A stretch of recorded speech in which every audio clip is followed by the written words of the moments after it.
U.S.M.C. Starring Jim Neighbors as Gomer Pyle. Also starring Frank Sutton as Sergeant Carter.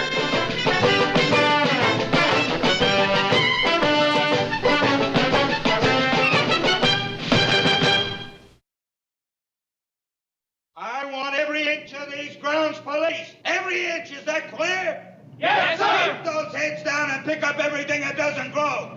Move it, move it! Shazam! Look what I found. What you got, Look Joe? this. What is it? What is it? What'd you find? 4-leaf clover. Well, aren't you lucky? Ain't I, though? I wonder what kind of luck it'll bring me. I wonder. All right, you people, get back to work. Move it, move it! Back home, Barbara Sue Hooverback found one under her front porch, and 2 weeks later she married Wendell Conroy, and to this day she still wears that clover in a locket around her neck on a chain. Kyle. She's so proud of it. She wears these real low-cut dresses so everybody can see it. Kyle. Of course, she can't see the clover unless she opens up her locket. She'll open up that locket at the drop of a hat. Kyle, knock it off! Yes. All right, you people, fall in. All right, come on, move it, move it, move it, move it. The smoking lamp is lit for one cigarette. The smoking lamp is lit for one cigarette! Aye, aye, sir! Light up. Sir, What do you want? I don't smoke, so it'd be all right if I kept looking for some 4-leaf clovers. Get. Thank you, sir. I might even find one for you. Wonderful. Of course, you don't have a locket you can keep it in like Barbara Sue Hooverback, but there's other places you can keep it, like in the sweatband of your hat or in your... Kyle, Sir? get lost. Yes, sir.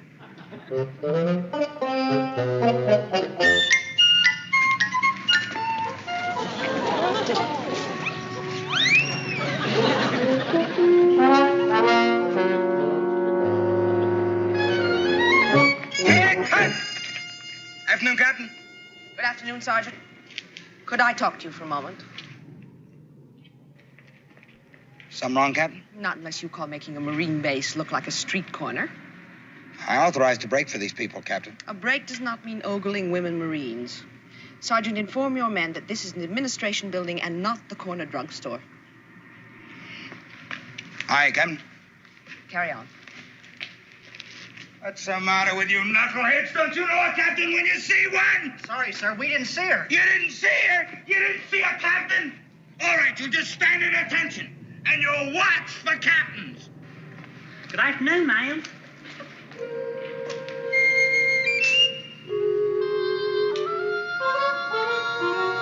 Private, Yes, ma'am. what was that you just did?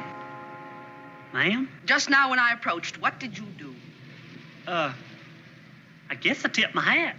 That's right, I tipped my hat, Spot, ma'am. You did you? Yes, ma'am. Do these bars show you that I'm a captain? Yes, ma'am. But the rest of the uniform shows me that you're a lady. And I always tip my hat to a lady. One of your people, Sergeant? Yes, he is, Captain. It is customary for recruits to learn to salute their very first day in the service. Yes, ma'am. Didn't he salute the captain? He did not. He tipped his hat. Tipped his hat. On account of she's a lady, and I always tip my hat to a lady. Private, do you know your general orders? Yes, ma'am, I sure do. What is your 10th general order? Let's see now. To take charge of this post and all government property. That is your first one. Yes, ma'am, I know it is.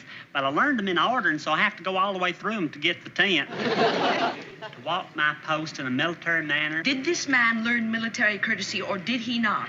He certainly did, Captain. I can't... Then why is he not showing it? Well, I just don't... That is a poor reflection of his training, Sergeant, if I may say. I've got Well, it. he's- Here it is. To salute all officers and all colors and standards not cased. That's your 10th general order right there. That is correct. And the way you do that is you raise your right hand directly and smartly. Thumb and fingers are straight and touching each other. Your upper arm is level with the deck and your forearm at a 45-degree angle. You hold that salute until it is returned, then cut away your hand smartly back to your side. Do you understand? Yes, ma'am. But wouldn't it be a whole lot easier if I just tipped my hat and said, good afternoon, ma'am? Hey, excuse me, if the captain will let me take over now... No, I'll take it. Sergeant. I have a much better plan. You have this private report to me every evening this week in my office after duty hours. I think I can teach him the business of saluting so that he never forgets it. That's an order. Carry on.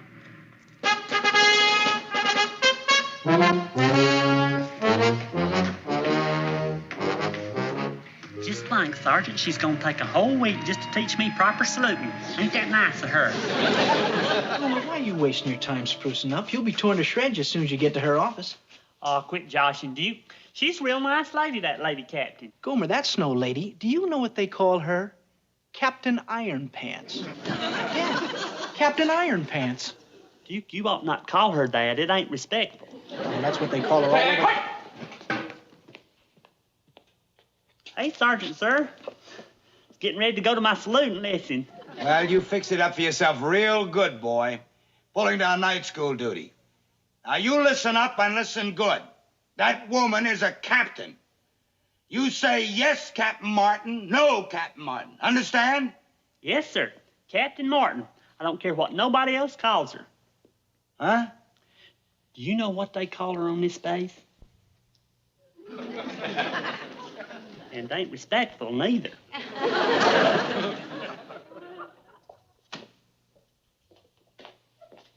Corporal Peters, Yes, Captain? do you type with a compact? No, ma'am. But I'm meeting Sergeant Marshall after work, and it's just a few minutes before 17:30. Those few minutes belong to this office. So if you wish to indulge in camouflage operations, don't do it here. Let me tell you something, Corporal. Those little feminine vanities do nothing to further a career in the service. In fact, I've found them a hindrance. Oh, excuse me, sir. That's all right.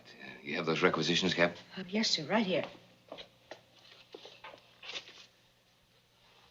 I saw that business with Corporal Peters. Don't you think you're being a little rough on her? No, sir, I don't.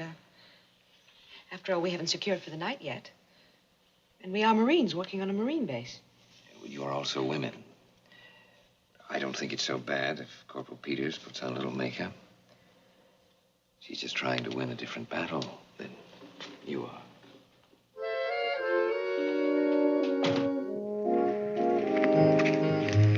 Have a nice evening. Oh, thank you.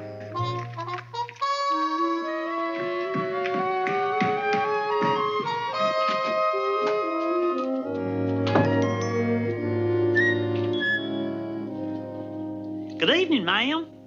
Private Gomer Pyle. You requested that I come here for some extra duty, so here I am. Oh, yes, the hat tipper. Over here, Private. These cards list all the officers on the base. I want you to file them alphabetically in the lower drawer. Yes, ma'am. And so that you'll get in practice, whenever you come to a card with a woman officer on it, I want you to stand up and salute. You mean salute the card? That's right. Oh, is that funny, Private? Does that strike you as funny? No, ma'am. All right, sit down and get to work. Yes, ma'am. Well, what are you waiting for? I was always taught not to sit while a lady's standing. My mama taught me that. I am a captain in the United States Marine Corps, and that is all I am to you. Well, that's a lot, ma'am. That's a whole lot. You bet it is. Now get busy. When you finish with that, I have other duties for you. Sit down. Yes, ma'am.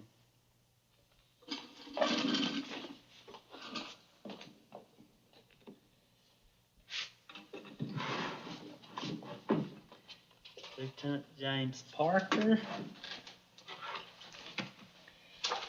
Captain Larry Brown. Oh, here's one. Captain Martha Bentley. Is that what you mean, ma'am?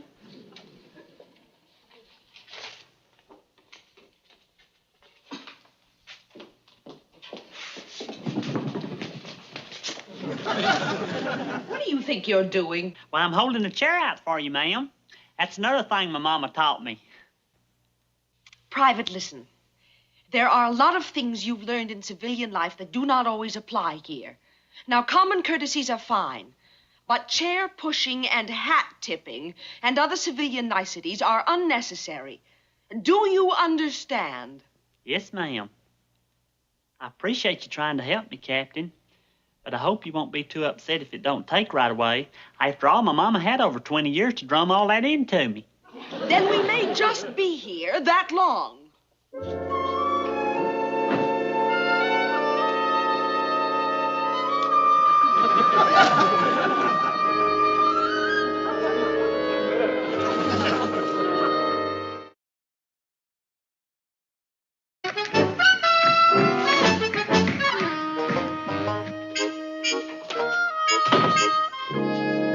Good evening, ma'am. Private, you're late.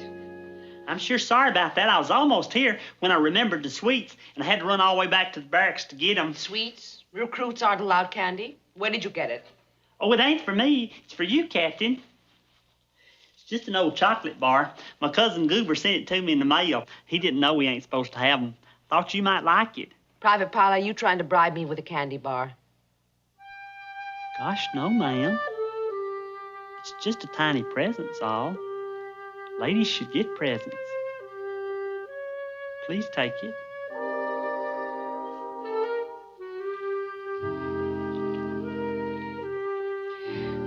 Private, I've got a lot of work to do, and so do you. Suppose we get started. Yes, ma'am.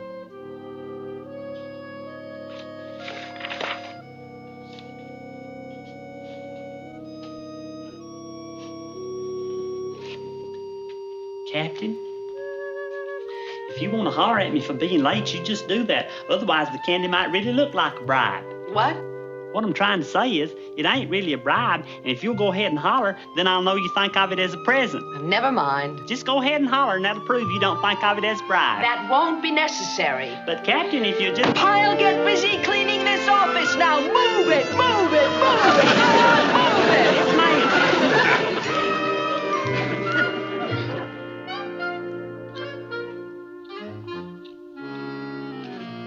Private, what are you doing? Sharpening these pencils like you asked, ma'am. This may be a silly question, but why don't you use the pencil sharpener? What do you think that is? Now resharpen those, and on the double. Ma'am? What is it? This here thing's the pencil sharpener. It ain't got no handle. It's electric. You put the pencils in and they sharpen themselves. You're pulling my leg, ma'am. There. Lord, what'll they think of next?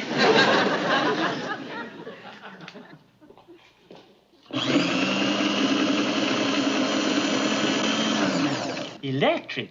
Ain't that something?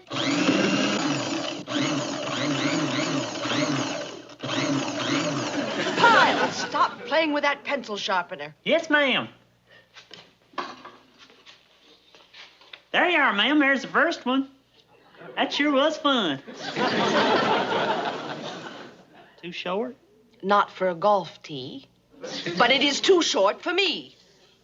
I'm sorry, ma'am. I can see that now. A lady shouldn't use a stubby pencil. You might break your fingernails and ruin all that nice banana-smelling polish. I don't have long fingernails, and I don't wear that nice banana-smelling polish. That's right. You sure enough don't, ma'am. Could have swore you did. Maybe you ought to. What? Well, ma'am, you have such nice hands. Long fingernails and that red goo could make them even look that much nicer. Well, I'll go sharpen you some more pencils now.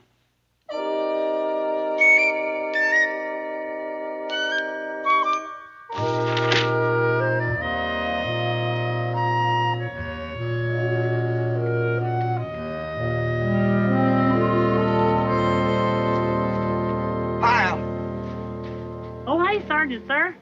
I didn't see you. Pyle, the rest of the people are on arrest period. What are you doing? Just a little private policing, sir. What's the matter? Don't you have enough to do between Captain Martin and myself? Oh, yes, sir, but this is different. You see, I'm just looking for tinfoil. Tinfoil? Yes, sir. It's a surprise for Captain Martin. You gonna surprise Captain Martin with a ball of tinfoil? Oh, no, sir. The tinfoil is just for the decoration. The real surprise is underneath that. Carry on. Yes, sir.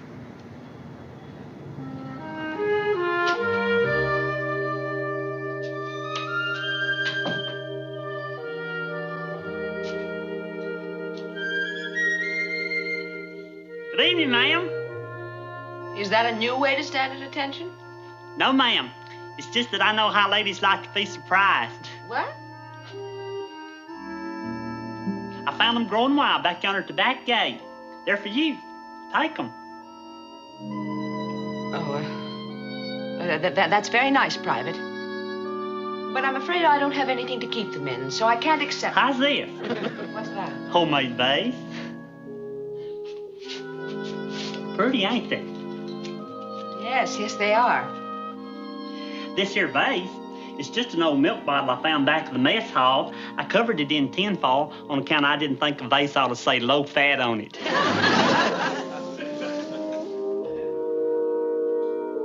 Thank you, Private. You're welcome, ma'am. I think a lady should have pretty things on her desk.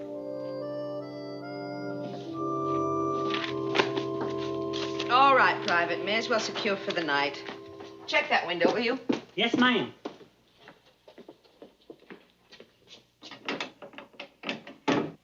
Shazam! Would you look at that moon? Boy, it'd sure be a great night for guys watching back home.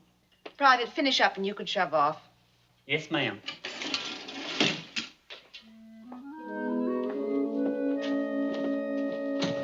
Gas watching? Yes, ma'am. Back home, I used to work at this filling station. Whenever there'd be a shiny moon and I'd be working nights, I used to spill out a little gas on the concrete and watch the reflection that the moon made on it. All them shiny colors and runny lines. I see.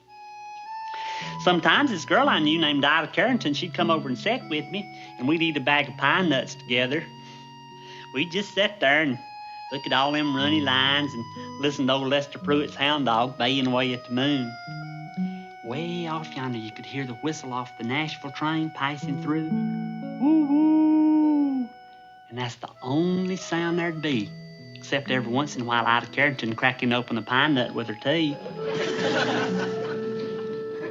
I'm sorry, ma'am, I didn't mean to run off like that. I'm sure a lady like you's got a lot better memories of moonlit nights and chomping away at pine nuts and looking at guys. Well, I guess I'll shove off if the captain don't need nothing else. No, that'll be all. Well, see you tomorrow night, ma'am. Good night, Captain.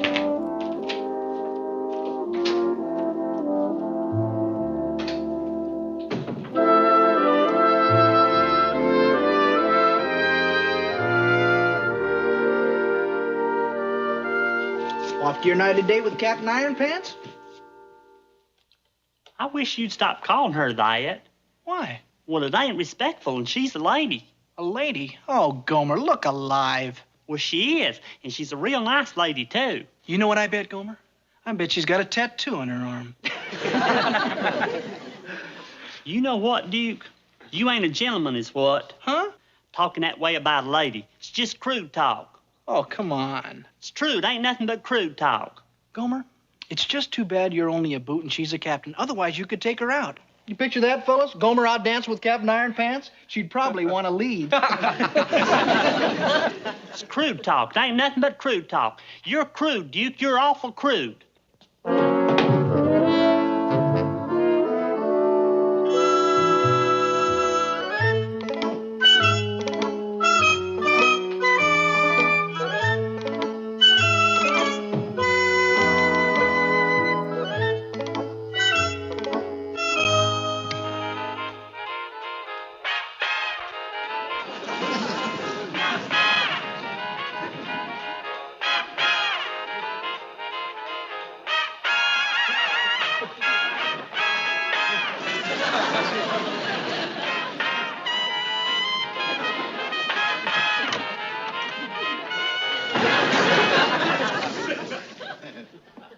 Good evening, Captain. I didn't hear you come in. This is an office, Private, not a dance hall.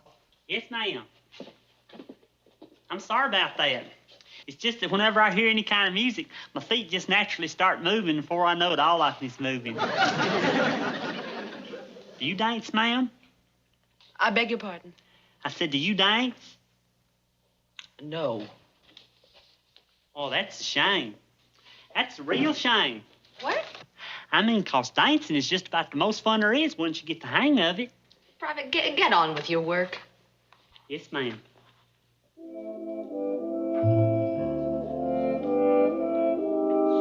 Captain?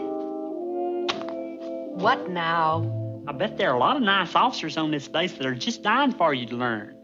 Look here. Like that Colonel Van Pale. I seen him through the officers' club window one night while I was on duty, and he was dancing with a girl not half as pretty as you. Private, you may go back to your quarters now. Yes, ma'am.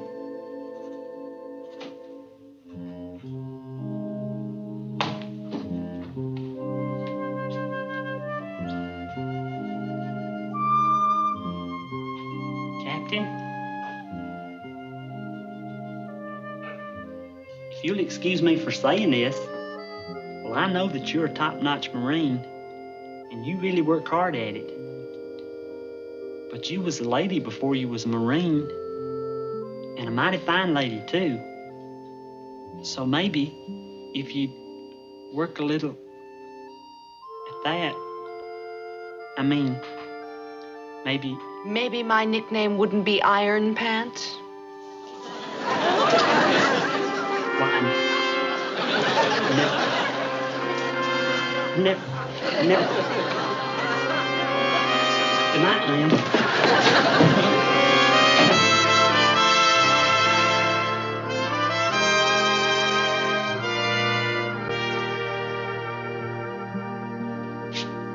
Good night, Captain. Good night, sir.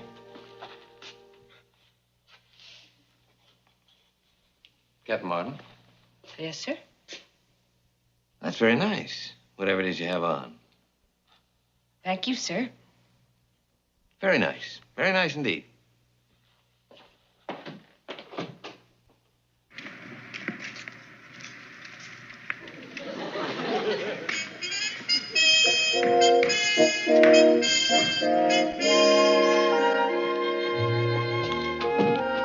Good evening, ma'am. Well, don't you look nice, ma'am? Thank you, Private. Real nice.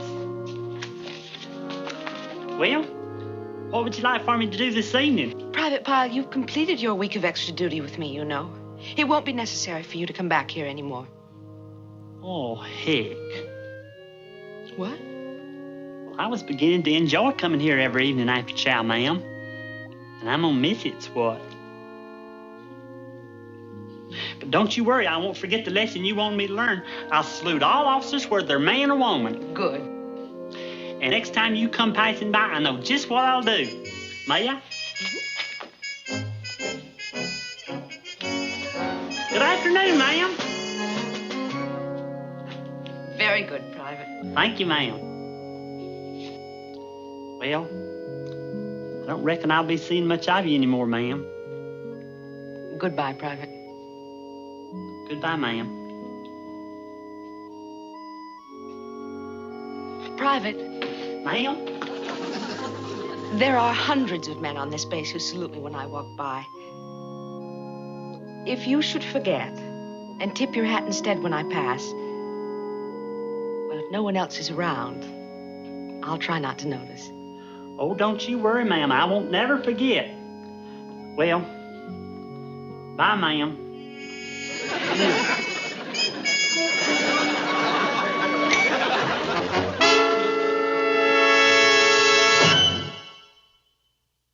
All right, let's go. Let's pick it all up. Let's move it.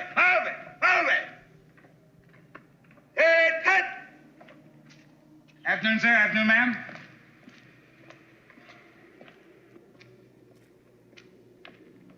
As you were. All right, let's go. Let's pick it all up. Let's get this area cleaned up. Something interesting catch your eye, Private? Don't you look nice, Sergeant? Don't you look real nice? Huh? Captain Martin, don't she look nice? Bless her heart. Pyle, that is a Marine captain you're looking at. That's all. A Marine captain. Oh, yes, sir. But she's a lady. She's a real fine lady.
U.S.M.C.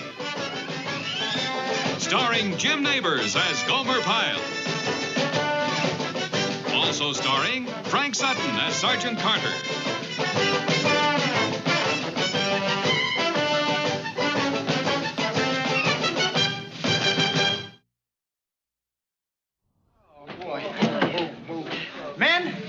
Men, I just figured out why the Marines sing on their way to battle. Yeah, why is that? That's right. Because after boot camp, any kind of war is like a vacation. Boy, you ain't kidding. Oh, it ain't all that bad.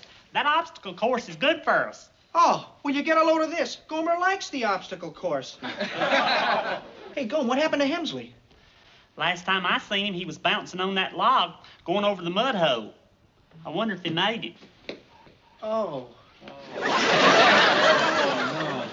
He didn't make it. Hold it, young man. There seems to be a speck of dust on your lapel.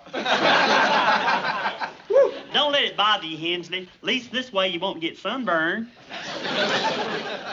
Boy. I don't know. After all those John Wayne movies, I thought we'd be just walking around all day in a sharp blue uniform with a girl on each arm. A girl? Ha! They won't even let us have a candy bar. Gomer, if they gave you your choice right now, a girl or a candy bar, which one would you take? What kind of candy bar? Oh, brother. Listen to those clowns in there. Why don't I go in and chew them out real good? Wait a minute. 3 times over the obstacle course and they still got strength enough to laugh and feel good, leave them alone. That's a good group of people in there. Lots of spirit and snap. I like that. You know, Corporal, they got possibilities. That's a good group. Real good group. 10, hut! This platoon is the sorriest bunch of knuckleheads I've ever had the agony of working with. If you don't start snapping to and shape up, there ain't the slightest possibility that any of you will even last the week. You understand what I'm saying? Yes, sir. What? Yes, sir. I can't hear you. Yes, sir. All right. Now, you people averaged 5.5 minutes this afternoon on the obstacle course. That's not bad. Not bad at all. For an old ladies knitting team. But Marines do that course in under 4 minutes.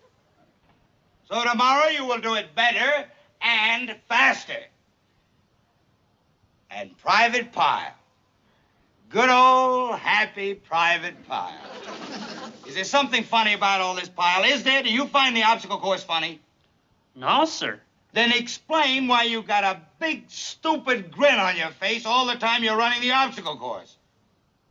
Well, sir, it's kind of hard to explain. Try.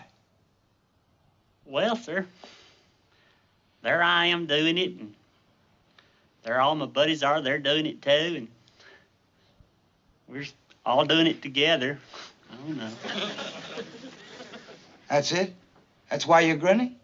Yes, sir.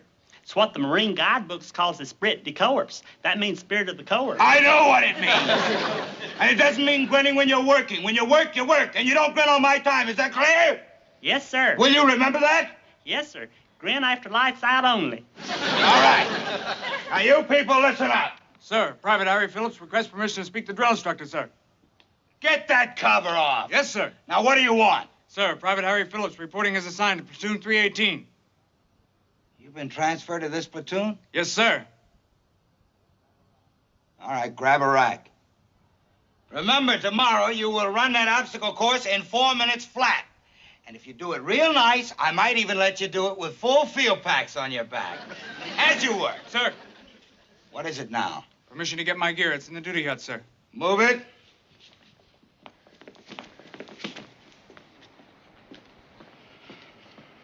Phillips guy, we would have to get him. You know him? I know about him. I heard he's a real troublemaker. He's goofed up in 2 platoons already. Why don't we straighten him out in advance then? Really lay down the law. I don't want him fouling up this platoon. It's too good a group. Let's tell him. Wait a minute. Move it! On second thought, let the platoon straighten him out. Huh? It's better if they do it. They gotta live with the guy. After all, I'm not always around to straighten out their problems for them. It's a good idea. Yeah. You know what that's called? Strategy. Hey, there's my bunk. Did you hear what he said? That's his bunk. I expect I didn't make myself clear. There's my bunk. Can't you get another one? I suppose so, but I picked this one out special. On account of it's just 11 steps from the door. Same as my bed in the filling station back home. You don't say. Uh-huh. The other night, a car honked its horn going down the highway. Don't you know I heard it? Got up, automatic, walked them 11 steps right out that door. But this racket do me nice. You see, I had a bunk in the same exact spot in the other barracks. Is that a fact? And now I'm in a strange place. Well, you take it then. Shoot, I can find another. Good. Clean forgot my manners, didn't introduce myself. I'm Gomer Pyle. Heard the sergeant say you're Harry Phillips. Alert, very alert. You'll like this platoon, Harry. It's a great bunch of guys. Talk about a sprit de corps. They've really got it. You might as well meet some of them now. This here's Duke, and that's Vern Williams. Vern here's a natural-born athlete. There's Joey Lombardi. His folks come all the way from Naples, Italy. That's an Italian place. He talks it, too. Hey, Joey, say something in Italian. Come on, Gomer. He taught me how to say Mamma Mia. That means my mama. Italians say that a lot. How about that? Well, I guess I better go make up my bunk. Go ahead and meet some of the other fellas, Harry. Hey, Gomer, you don't have to give that creep your bunk. Oh, I expect one's as good as another. Besides him being new here, we ought to do our best to make him feel at home. Why? Well, he is new here, and I expect he's shy. Hey, Pyle. Shy, huh? He's pretty pushy for a guy who's shy. Oh, that's just his way. It's to help him get over his being shy.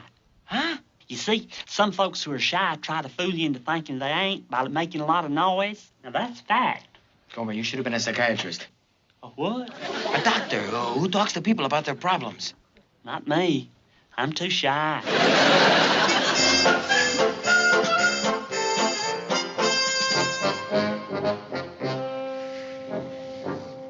You got a real good stroke there, Gomer.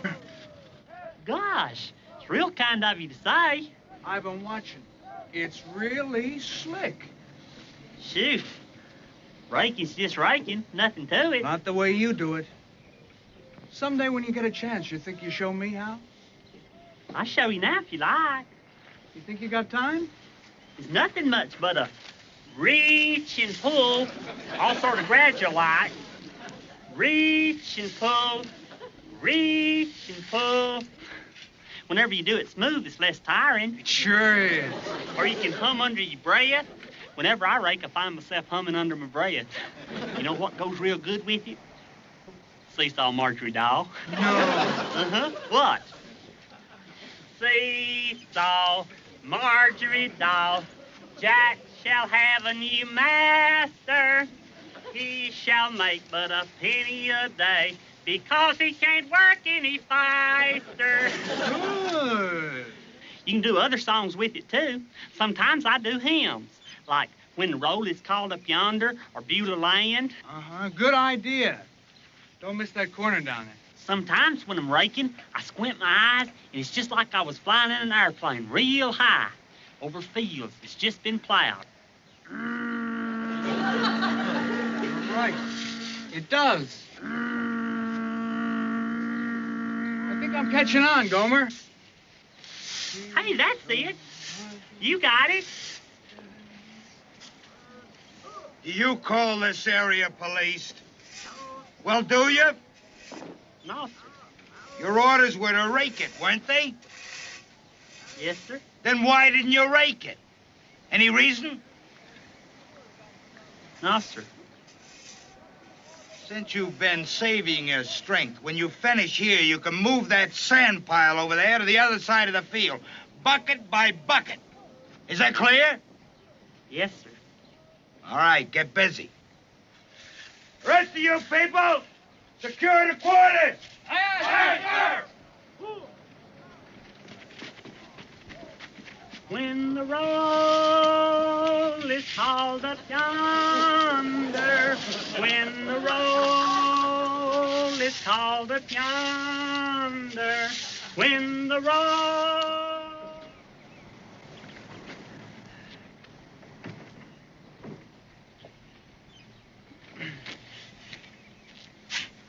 Hey, Joey. Gomer, you never learn. You sure let yourself get taken in. You know what kind of a crumb that Phillips guy is? I mean, he got you into this. Well, I will admit he makes it kind of hard to have faith in him, but I say we give him the benefit of the doubt. Why, Gomer? What for? Well, there's just some people that you can't give up on. Like this feller back home, Lemuel Spurgeon. Well, he was real mean and he done ugly things, and everybody had give up on him, except his mama. Then he done this real bad thing, and they sent him off to prison, but his mama still had faith in him. But while he was in prison, he decided he'd take up a trade. And do you know something? Today, Lemuel Spurgeon is one of the finest cabinet makers in the state penitentiary. All because his mama had faith in him. Same with Harry Phillips. He may turn out. Yeah, but in the meantime, buddy, you don't have to be his patsy. He's playing you for a sucker. Shh, here he comes now, Joey. Norm, don't let him put any more over on you. Why don't I just ask him if he's trying to make a sucker out of me? Gomer, you Hey, can't... Harry? Wow, Gomer, you working hard? There's something I want to ask you, and I want you to tell me the truth.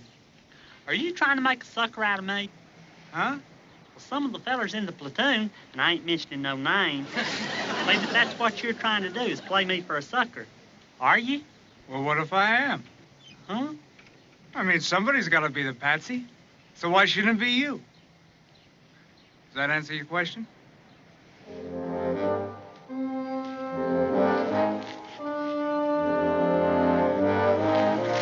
Okay, now you heard him. Now you know. Look, there's only one way you're gonna get that jerk off your back. The next time he tries to pull something on you, let him have it good, right in the lavans. You mean fight it? Well, you're not gonna keep taking that stuff from him, are you? Yeah, but fight. Yes, let him have it good. Believe me, Gomer.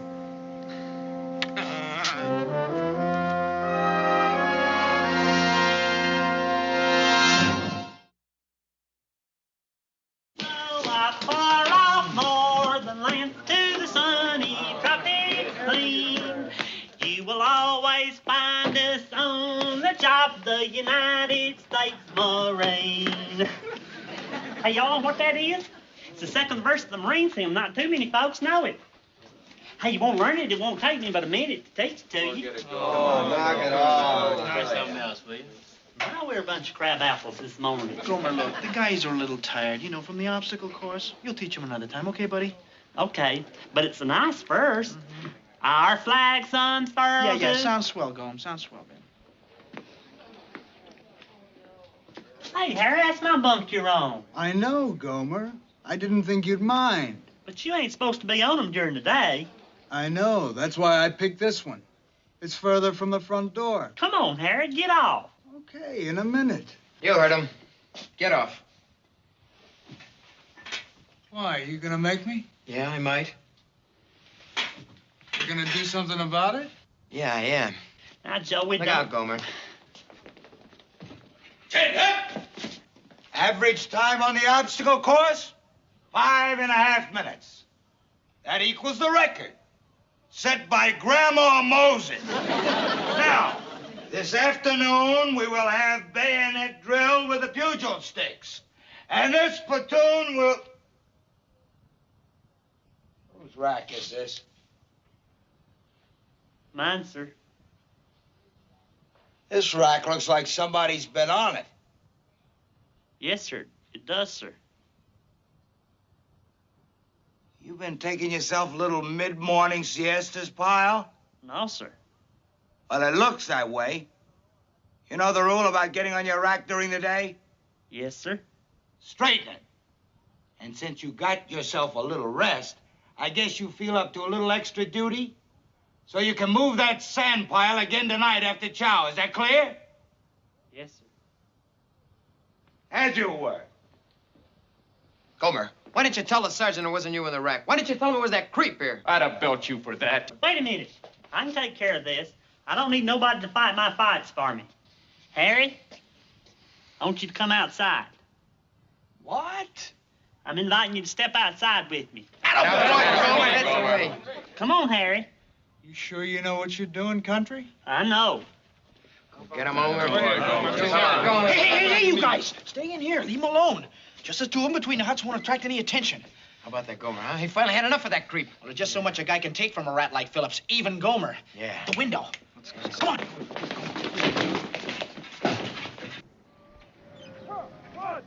You think Gomer can take him? Sure, I know the type. He don't rile easy, but when he blows, look out.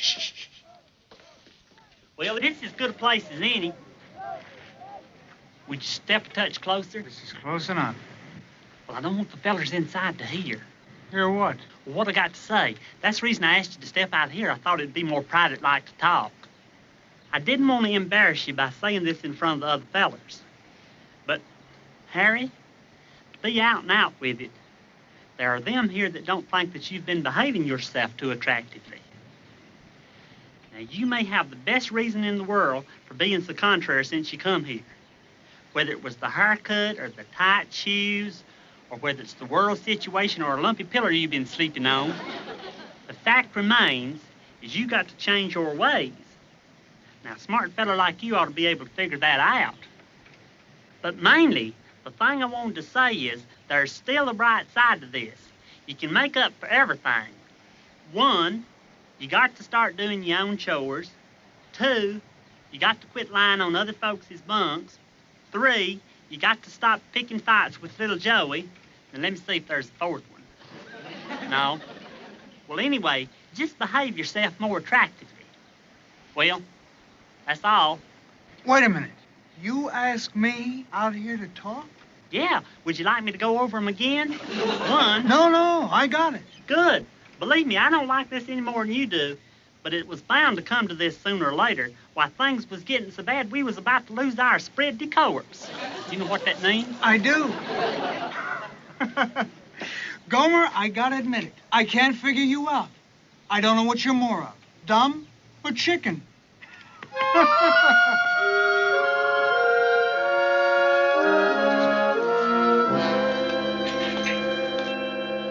asked him out for a little talk. My strategy didn't work. Oh, that was the strategy? That's right. I knew Pyle didn't mess up his bunk. And there was that guy Phillips. I figured if I gigged him for it, then he'd finally stand up to Phillips. That's strategy.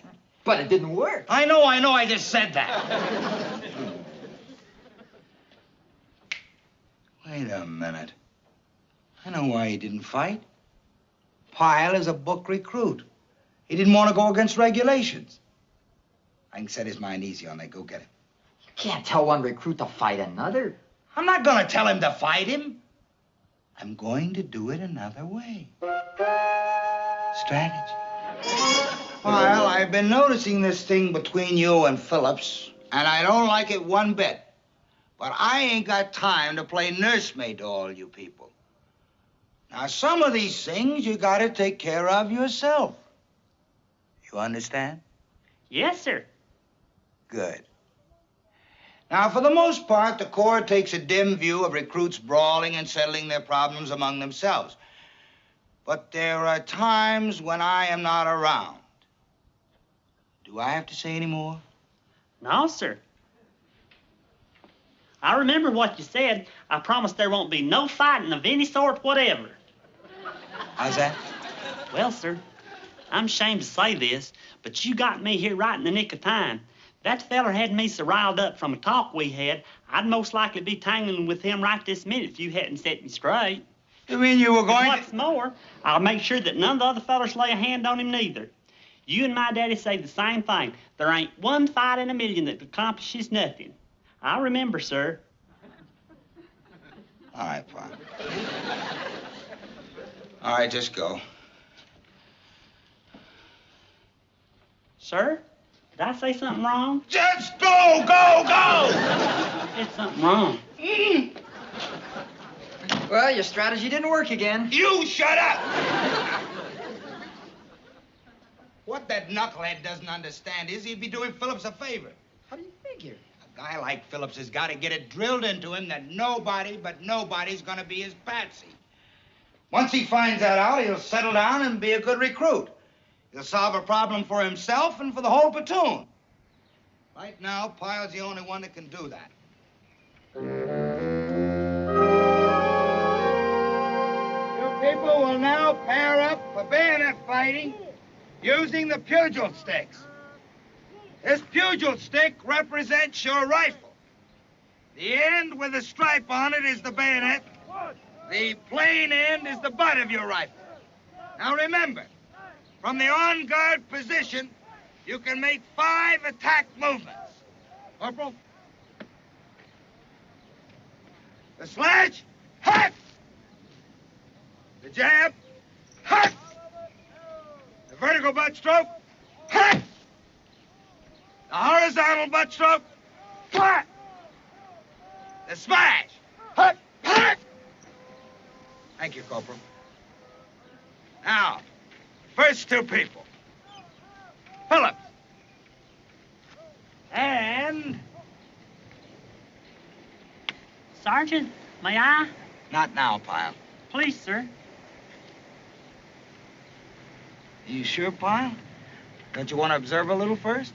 No, sir. I know what I'm doing. I want to. I really want to. All right. Suit up.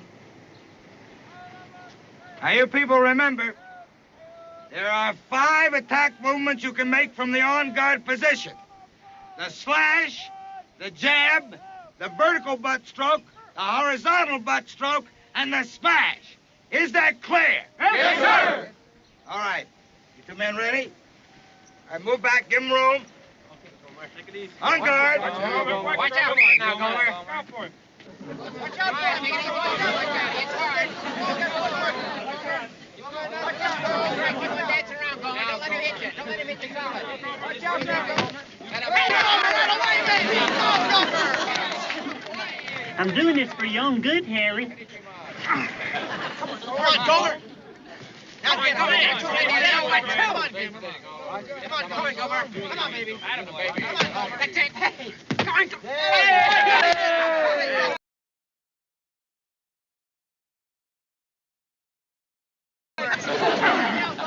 Come on, Gomer. Get him again. One more. Get him, Gomer.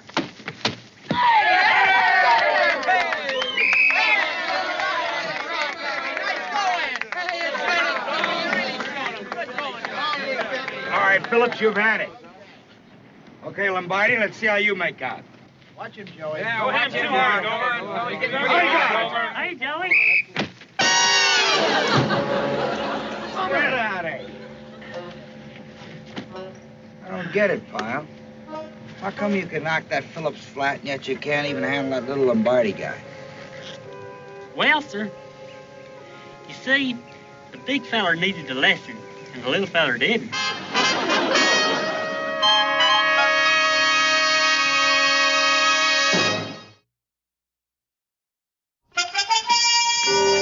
Hey, Harry. Just wanted to tell you I'm sorry about that bayonet practice. The fact is, shut up.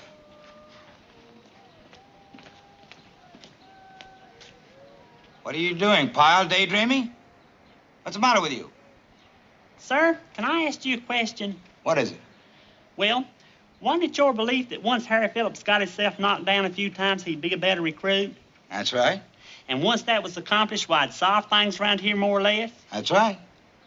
Well, sir, if you don't mind my saying so, it ain't solved nothing. Harry Phillips is still as mean as he can be. Nah, you're wrong, Pyle. It did solve something. Sir? For one thing, he's being transferred to another platoon. As for making him a better recruit, well, one knock on one afternoon ain't gonna do it. But if somebody else in his next platoon can take up where you left off, and somebody else after him, well, who knows? He might even get a esprit de corps, mightn't he? That's right. He might even get the esprit de corps.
U.S.M.C. Starring Jim Neighbors as Gomer Pyle. Also starring Frank Sutton as Sergeant Carter.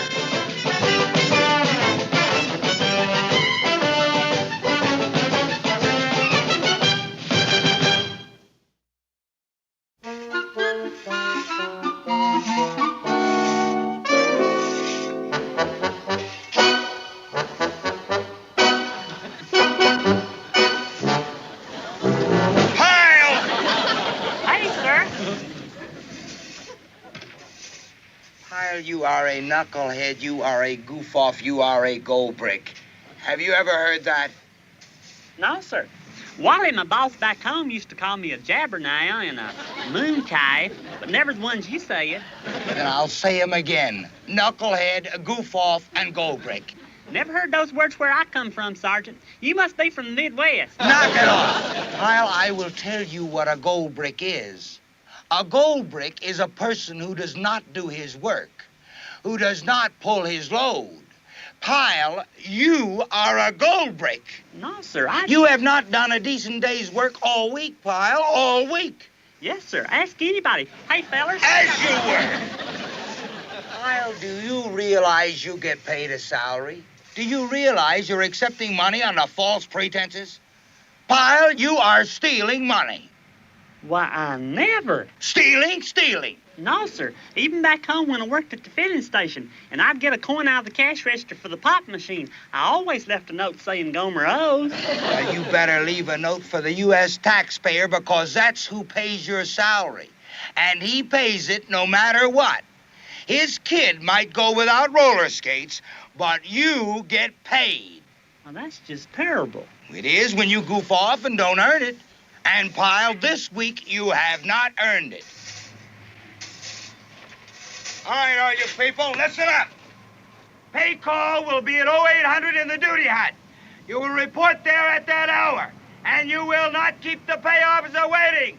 Is that clear? Yes, sir. As you were. Pyle, how you can accept that money after the week you put in, I'll never know.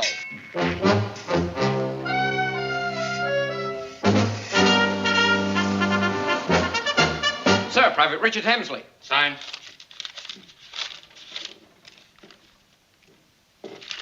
Thank you, sir.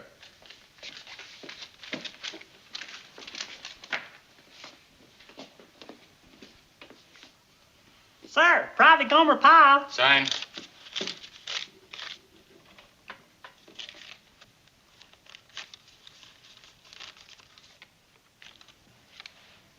What are you doing, Private? I'm returning some, sir. What?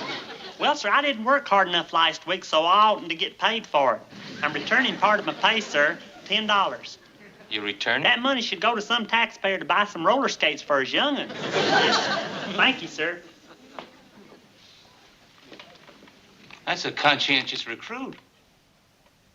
Or he's a nut. Don't spend that all in one place, Gomer. That's a good one, dude. Excuse me, sir. At ease, Pyle. You're gonna be real proud of me, sir. What?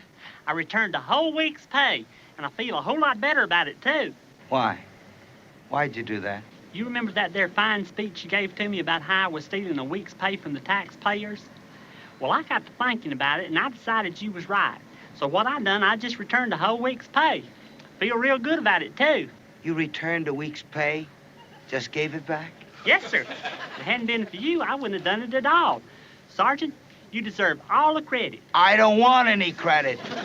You don't, sir? No, I don't know what this is all about, but I sure don't want any credit. You know something, sir? You sure are modest for a sergeant. Yeah, I'm modest. Now get back to your quarters. You know what my grandma always said? She said, modesty is one of the kingly virtues in this whole world. Move it! Move it! Move it! Wait a minute. Let me get this straight, Lieutenant. One man didn't take full pay, right? That's right, sir. The recruit's name's Gomer Pyle. He had some crazy story about not deserving it. He just left it and ran off. What? That's right, sir. He said he didn't work hard enough last week. You kidding me? No, sir. Oh, I never heard anything like this. No, sir, neither have I.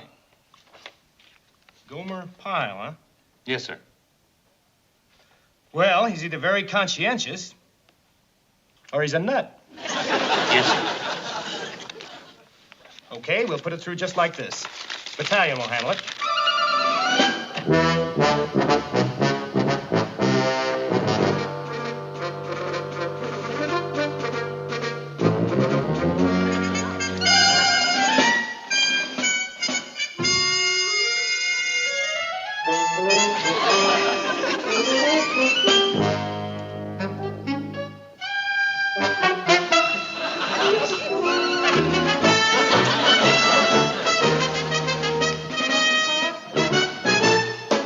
What's a Gomer Pyle, anyway? It's a recruit, sir. A recruit? What kind of a recruit sends back money? Well, I'm not sure, sir. Darndest thing I ever heard of. Yes, sir. You know what I think? I think it's a publicity stunt. Yes, sir, it could be. Yeah. Some man will do anything to get the name in the paper. This Pyle's probably an actor who figures to make a fuss and cash in on the publicity. Gomer. Gomer.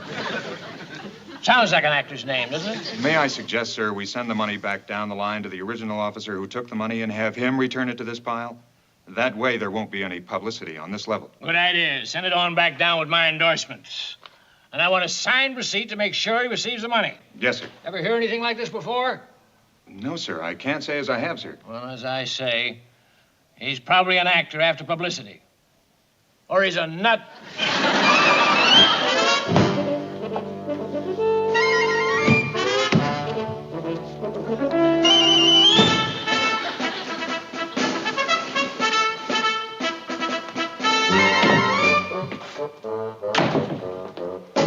Good afternoon, Lieutenant. You wanted to see me, sir? Yes, I did. Gomer Pyle is in your platoon, that right? Yes, sir. Did you know that Pyle returned part of his pay this month? He didn't. Yes, he said he didn't earn it. Where do you suppose he got an idea like that? I don't know, sir. Is it possible he got the idea from you? Me, sir? Yes, you know how a recruit might misinterpret an order he gets from his DI. Well, it's possible he might have misunderstood something I said to him, sir. Like what?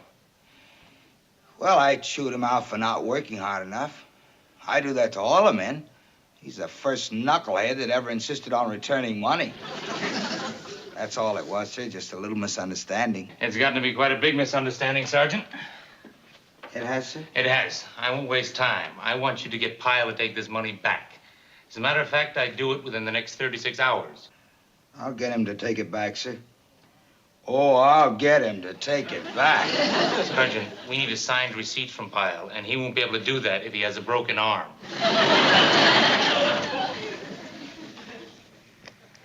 Pyle. Hey, Sergeant, sir. You like my painting work? Ah, that's beautiful. Did you sign your name at the bottom of it? Sign my name. Oh, you mean like them artist fellers do whenever they paint a picture? Oh, I got you now. Hey, Sergeant, you know something? You're really witty. Sign my name. Well, before you sign that, sign this. What's that, sir? Never mind, just sign it. Can I read it? I doubt it. All right, you read it. Now sign it. But, sir, this says I took back that there week's pay. That's right. Now, I don't want any trouble over this. Just sign it. Well, I sure as heck don't want to cause you any trouble, sir, but I just couldn't take back that there taxpayer's money. Why not? Well, it ain't my money. I didn't earn it. Well, never mind about that. Right now, I want you to take this money back and sign this receipt. Now, sign it, Pyle. Sign it. I just couldn't, sir. Sign the paper, Pyle. Sign it. But, sir... Now, Pyle, you listen to me.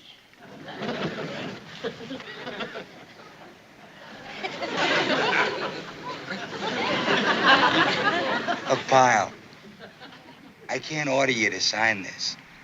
So what I'm doing is, I'm asking you to take the money back and sign this receipt. Is that clear? Yes, sir. All right, sign it. But I couldn't take back something that don't belong to me. You was right about me not earning that money, right as rain. That's the reason I turned it back in. some poor taxpayer's young'un having to do without his roller skates. Forget the roller skates. Sign it, sign it.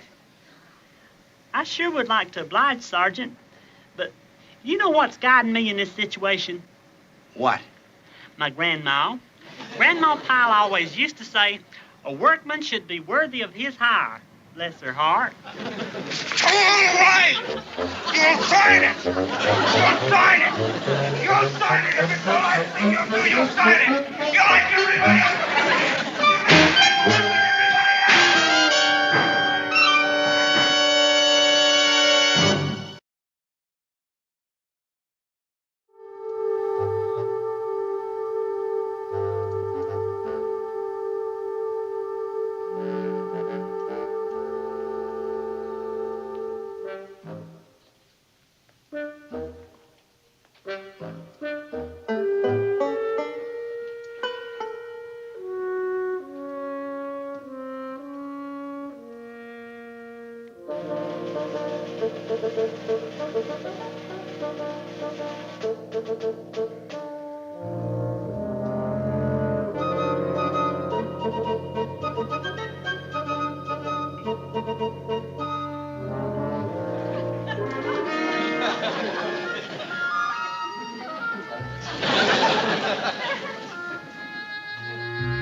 I'd stick his head underwater and I wouldn't let him up until he signed that receipt.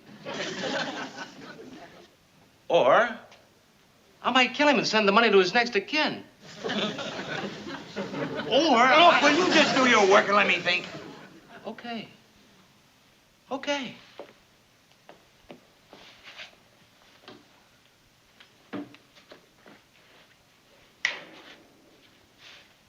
You got it, right? I got it. You're gonna kill him? No, listen. I'll do it with a game. Oh, you mean we're gonna play a game and the winner kills Pyle? That's listen, will you? I'm gonna hold a raffle, and the winner gets the money. Now, guess who the winner's gonna be? Private Gomer Pyle. How's he gonna win? Oh, he'll win. He'll win or I'll kill him. Take a slip and get inside for the drawing. Take a slip. Take a slip. Take a slip. Come on. Excuse me, sir. What is it, sir? Some silly thing dreamed up by some morale officer to keep you sissies happy. Now, take a slip and get inside. It's for a raffle. Oh, what's the prize, sir? The prize is in this envelope. How do I know what's inside of it? Take a slip and get inside and don't ask so many stupid questions. Yes, sir. Take a slip. Take a slip. All right? Take a slip. Keep the line moving. Take a slip. Take a slip. Take a slip. Take a slip. Oh, shoot. I got number 7. What are you complaining about? 7's a lucky number. Not for me. 6 was always my lucky number. I had a hog once, and I entered him in a contest, and he was number 6, and he won. Hey, Gomer, I got number 6. I'll swap with you. No fooling? Sure, I'll take 7. Hey, that's a good deal. What do you guys think the price is gonna be? It's me. Catch. Hut. As you were. All right, you people. This is going to be just like a raffle back home. Here are the matching numbers. I'll draw a number from the helmet, and the winner takes the prize. And it's back to work once this foolishness is over with. Back home, whenever they had a raffle, they always ask up an impartial party to do the drawing. Pyle, are you accusing me of not being impartial? Gosh, no, sir. I never knew what impartial meant. All right. I don't like nobody questioning my impartialness. All right, now for the drawing. The lucky number is 7. Hey, that's me, sir. All right, Pyle, just sign the official winner's form and take the prize. All right, Pyle. Sir. Come on, Pyle, what are you waiting for? Take the prize. Sir. What do you want? Sir, I have the winning number. You do not. Didn't you say number 7, sir? Right, Pyle. There it is, sir. Number 7.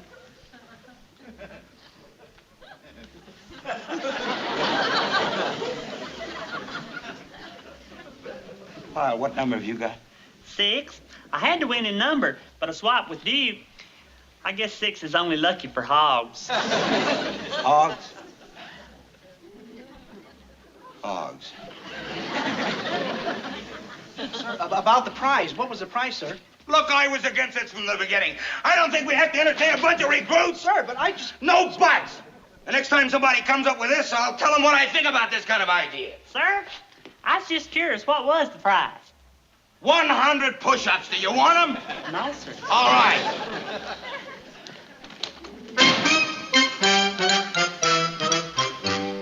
That sure is a curious prize for a raffle.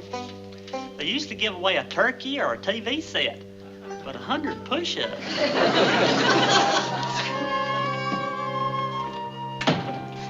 Good afternoon, sir. Hello, Carter. Just put the receipt on my desk. Just leave the receipt, Sergeant.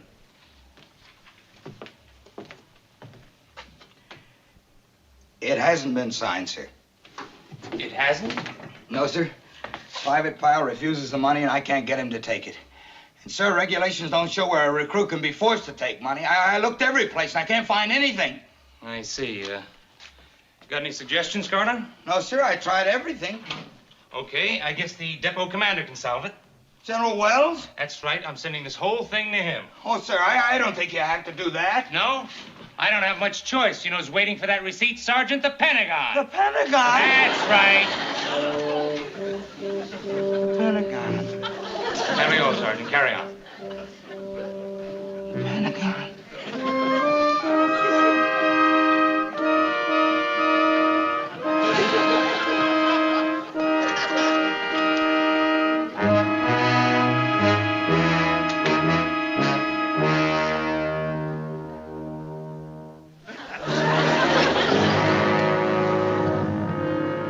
Hi, Vince. So you took care of it. Huh? I mean, you went right to the top. No horsing around with you, right? What are you talking about? Pyle. He got called up to General Wells' office. Pyle is with the general. What do they want him for? Well, don't you know? Well, I didn't arrange it. No? Oh, that does it. You know good and well he'll tell the general that whole stupid story about how I got him to turn back his pay. You think he would? Vince, you've been ordered to report to General Wells on the double. What'd I tell you? You know you were right. You told me to kill him. You should have listened. Now it's too late. Yes, sir.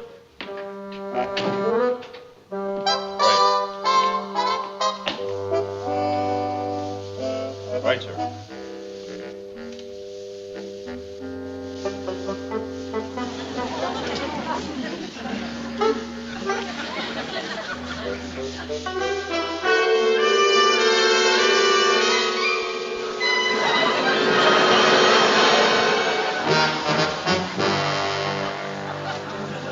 sir. I'll get on it right away.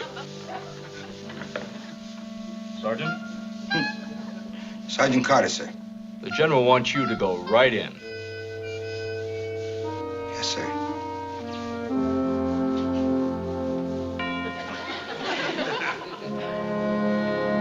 Right. Yes, it's all been taken care of. I have the recruit working here now, and I see his drill instructor has just come in. Oh, yes, General, I'll tell him. Right. Goodbye, sir. Sergeant Carter reporting as ordered, sir. At ease, Sergeant. That was Washington, Sergeant. Pentagon? Pentagon. How long have you had those stripes, Sergeant? It would have been... It will be 9 years next month, sir. Sergeant Carter, I'm going to make an example of you for the benefit of every non-com on this post. Now, Private Pyle has told me all about this pay incident, and he laid the responsibility directly on you. He did? Sergeant, any man who can instill the devotion and loyalty to the Corps that you've instilled in Private Pyle deserves to be commended. Well, sir, I can explain. Sir, did the general say commended or condemned? Commended, Sergeant, commended. When you get a boot to return a week's pay because his sergeant told him he didn't earn it, that's a pretty big sacrifice. The sergeant in question must be a very good sergeant. Well done, Sergeant. Well, that's all. I just wanted to let you know. Yes, sir. Sir. Yes, Sergeant. Begging the general's pardon, but, sir, if the general is pleased with Private Pyle's activities, why is he being punished, sir? Punished, Sergeant? Oh, you mean the scrubbing? Yes, sir. That's not punishment, Sergeant. That was Private Pyle's idea. Sir? Overtime. You see, Gomer thought it might be a good idea for him to put in a few extra hours every day and earn that money back. Oh? I think it was a fine idea, don't you? That is a good idea. Yes, sir, it's a very good idea. That was Gomer's idea, sir? That's right, Sergeant. That's all. Yes, sir. Thank you, sir. Oh, Sergeant. Remember, a workman should be worthy of his hire. Grandma Pyle. Yes, sir.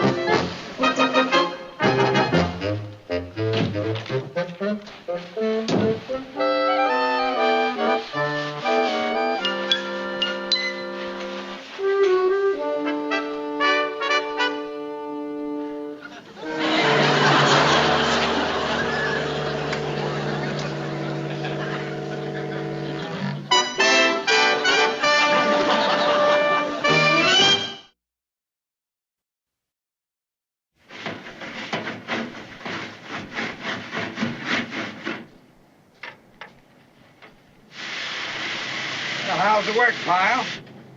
Oh, hey, Sergeant, sir. I didn't see you. Gee, don't you look slick? Got on your tie and everything. Well, I just came from a little meeting of all the DIs. The general thought it'd be a good idea if I gave a little talk on how to instill responsibility in the men. Well, you're just the one what can do it. Well, look, if you want to knock this off now, it's okay. Shazam, you mean just quit? That's right. Take some time off. Just don't let anybody see you while you're standing around, huh? Boy, that's great. Let's see now. Half a day at $73 a month. What are you doing? I was just trying to figure out how much I'd have to give back to the paymaster this month for taking a half day off. 30 days. Pyle, get back and clean these cans. I want them clean, you understand? Please get on it. When you finish this, I want you to get out of your...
Sarah's shoulders.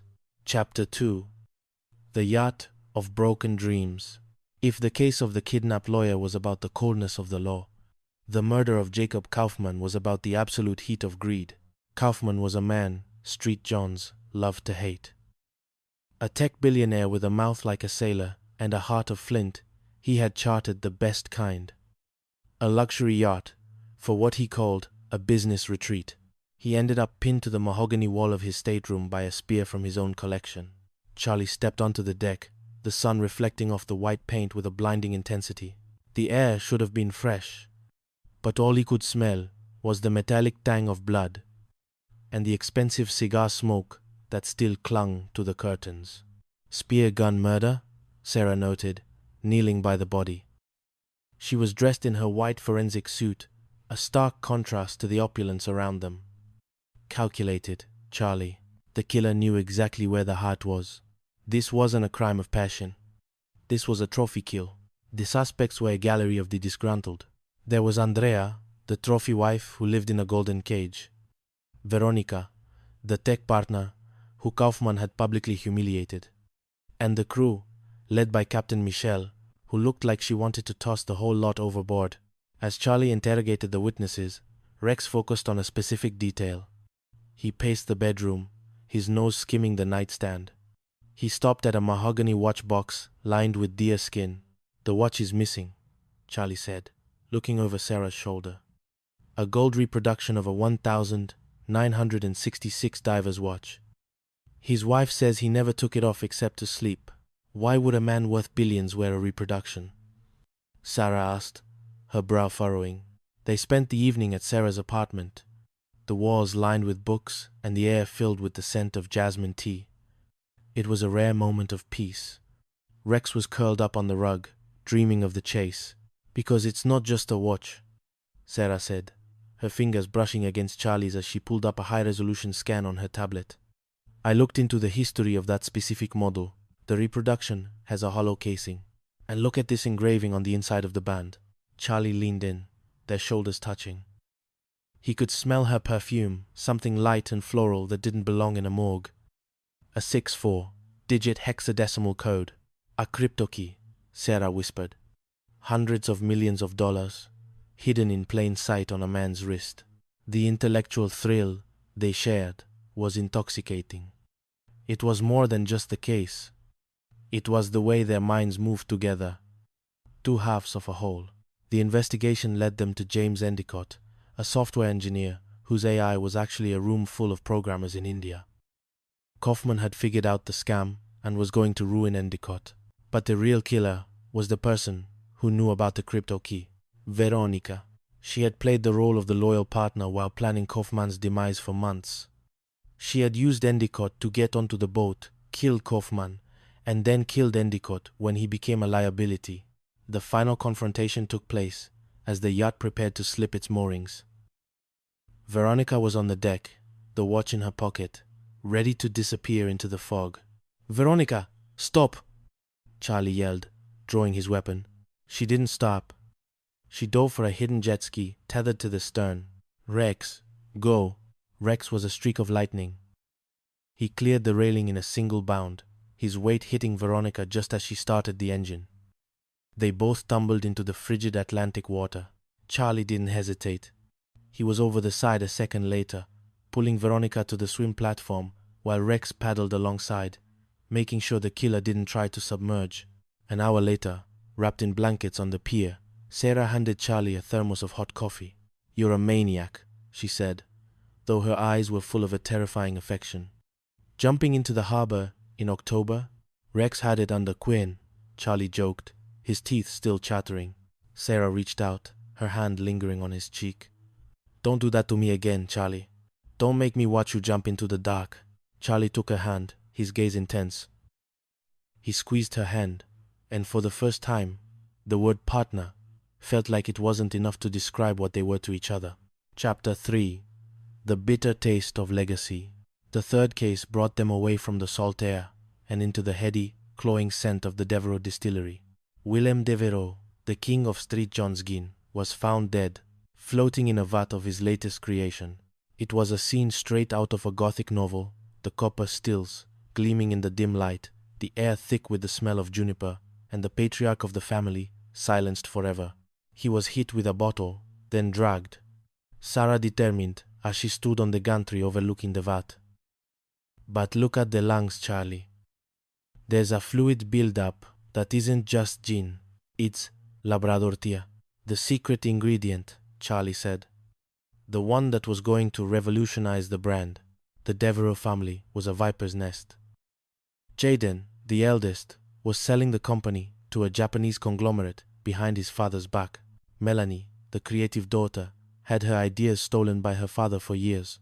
And Allen, the master distiller, was tired of living in Willem's shadow. This case struck a chord with Sarah. She watched the way the siblings fought, their grief weaponized against each other.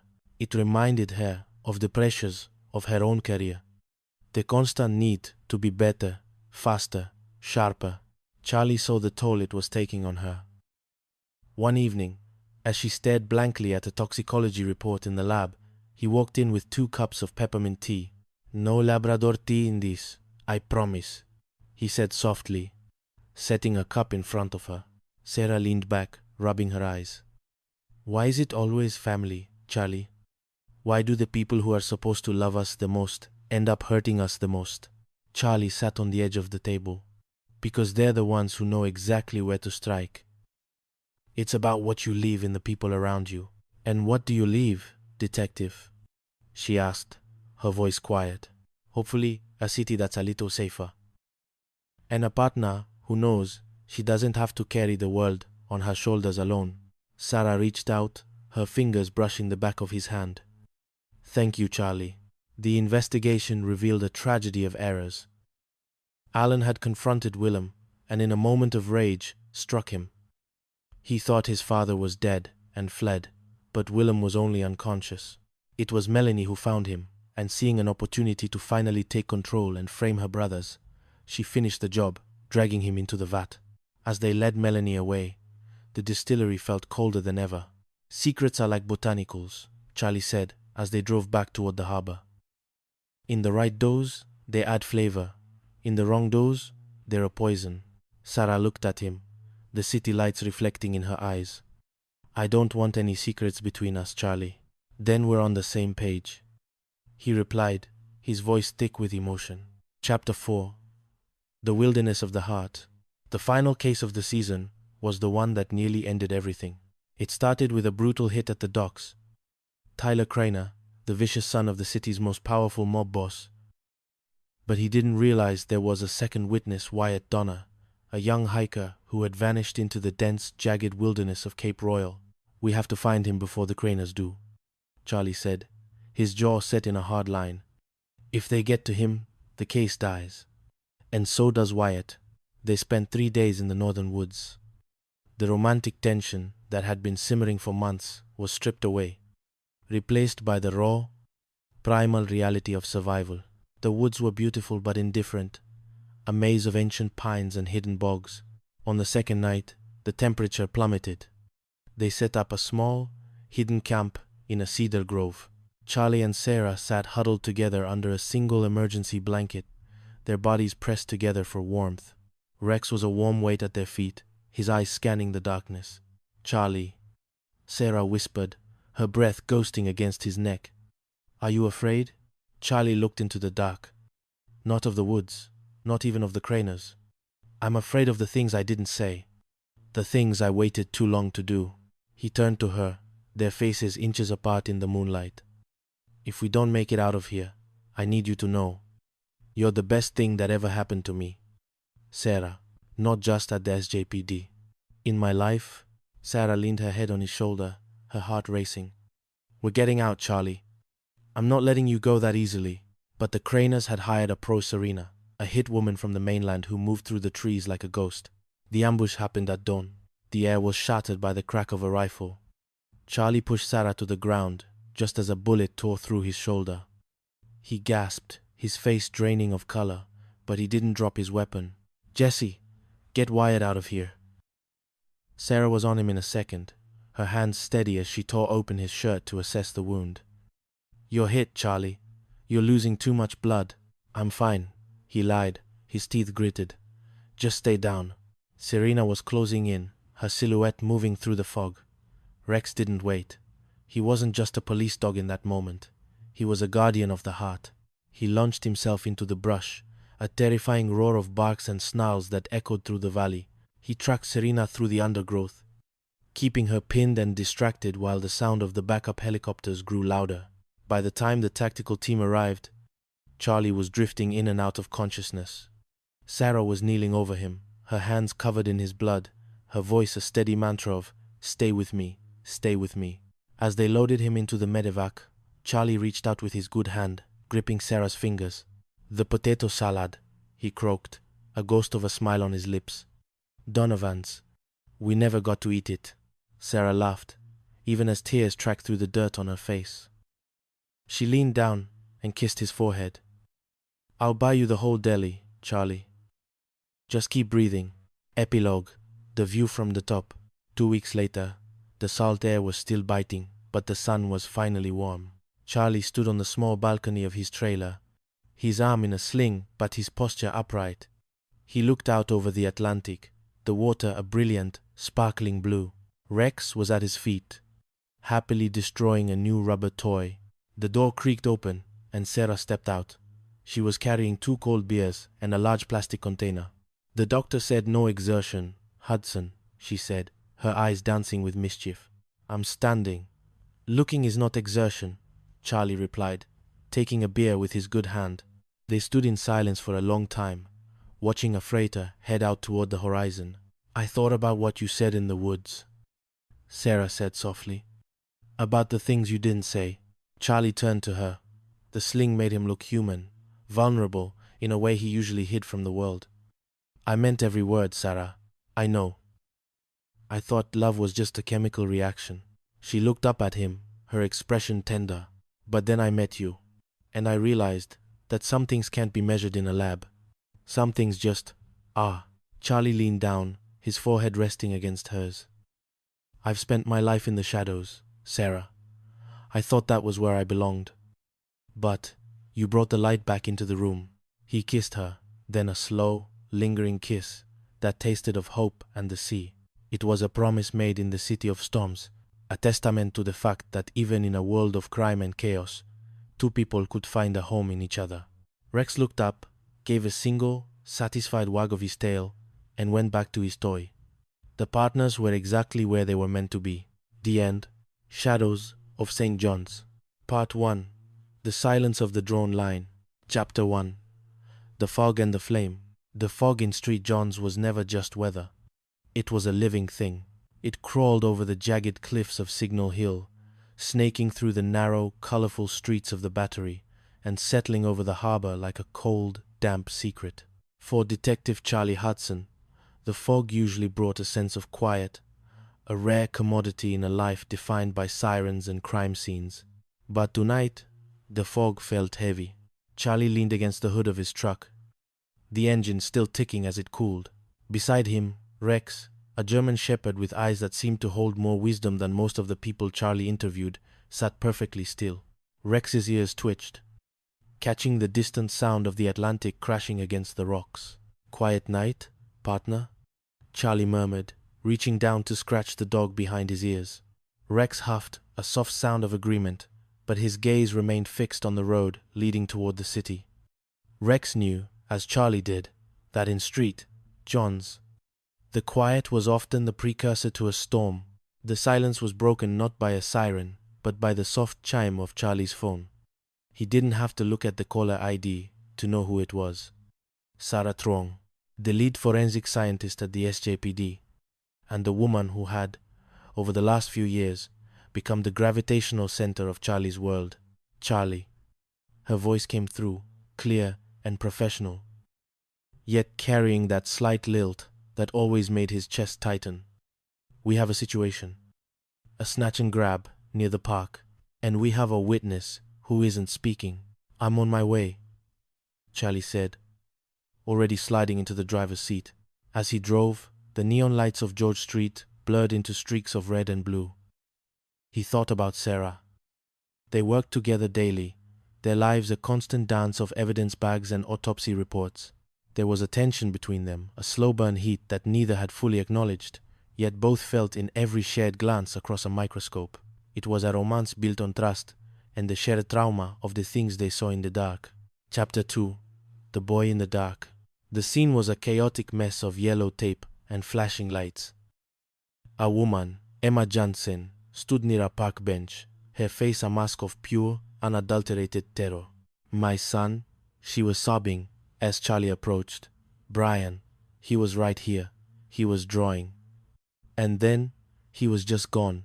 Sarah was already there, kneeling by a discarded sketchbook. She looked up as Charlie arrived, her dark eyes reflecting the blue light of the cruisers. "Charlie, the boy is 12. He's autistic. His mother says he rarely speaks, but he sees everything." Charlie knelt beside her. "Did anyone see the abductor?" "No," Sarah whispered. "But Brian left this." She pointed to the sketchbook. On the page was a half-finished drawing. It wasn't a child's doodle. It was a masterpiece of perspective and detail. It showed a man's hand strong, calloused, gripping a car door. "He draws what he remembers," Emma cried, her voice breaking.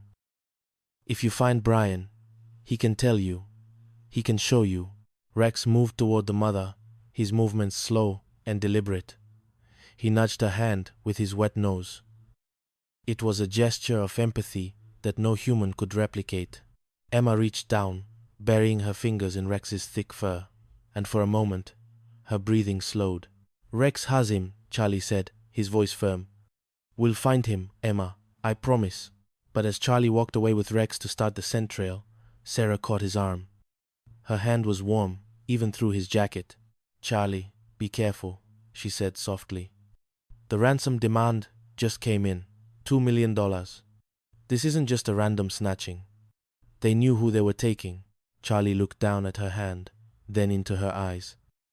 The professional mask slipped for just a second. "I'll be careful. Just keep working that drawing. If Brian saw a face, we need it." Chapter 3. The Broken Partner. The investigation led them to the doors of Wilkins Law, a prestigious firm where Megan Schaefer, a young, brilliant attorney, had also gone missing. It didn't take long for the connections to bleed together. Megan had been investigating irregularities in the firm's escrow accounts, money that had vanished into thin air. The prime suspect was Jamie Bregman, Megan's ex-boyfriend and a fellow lawyer at the firm. The story was classic: a breakup, a grudge, and a desperate need for cash.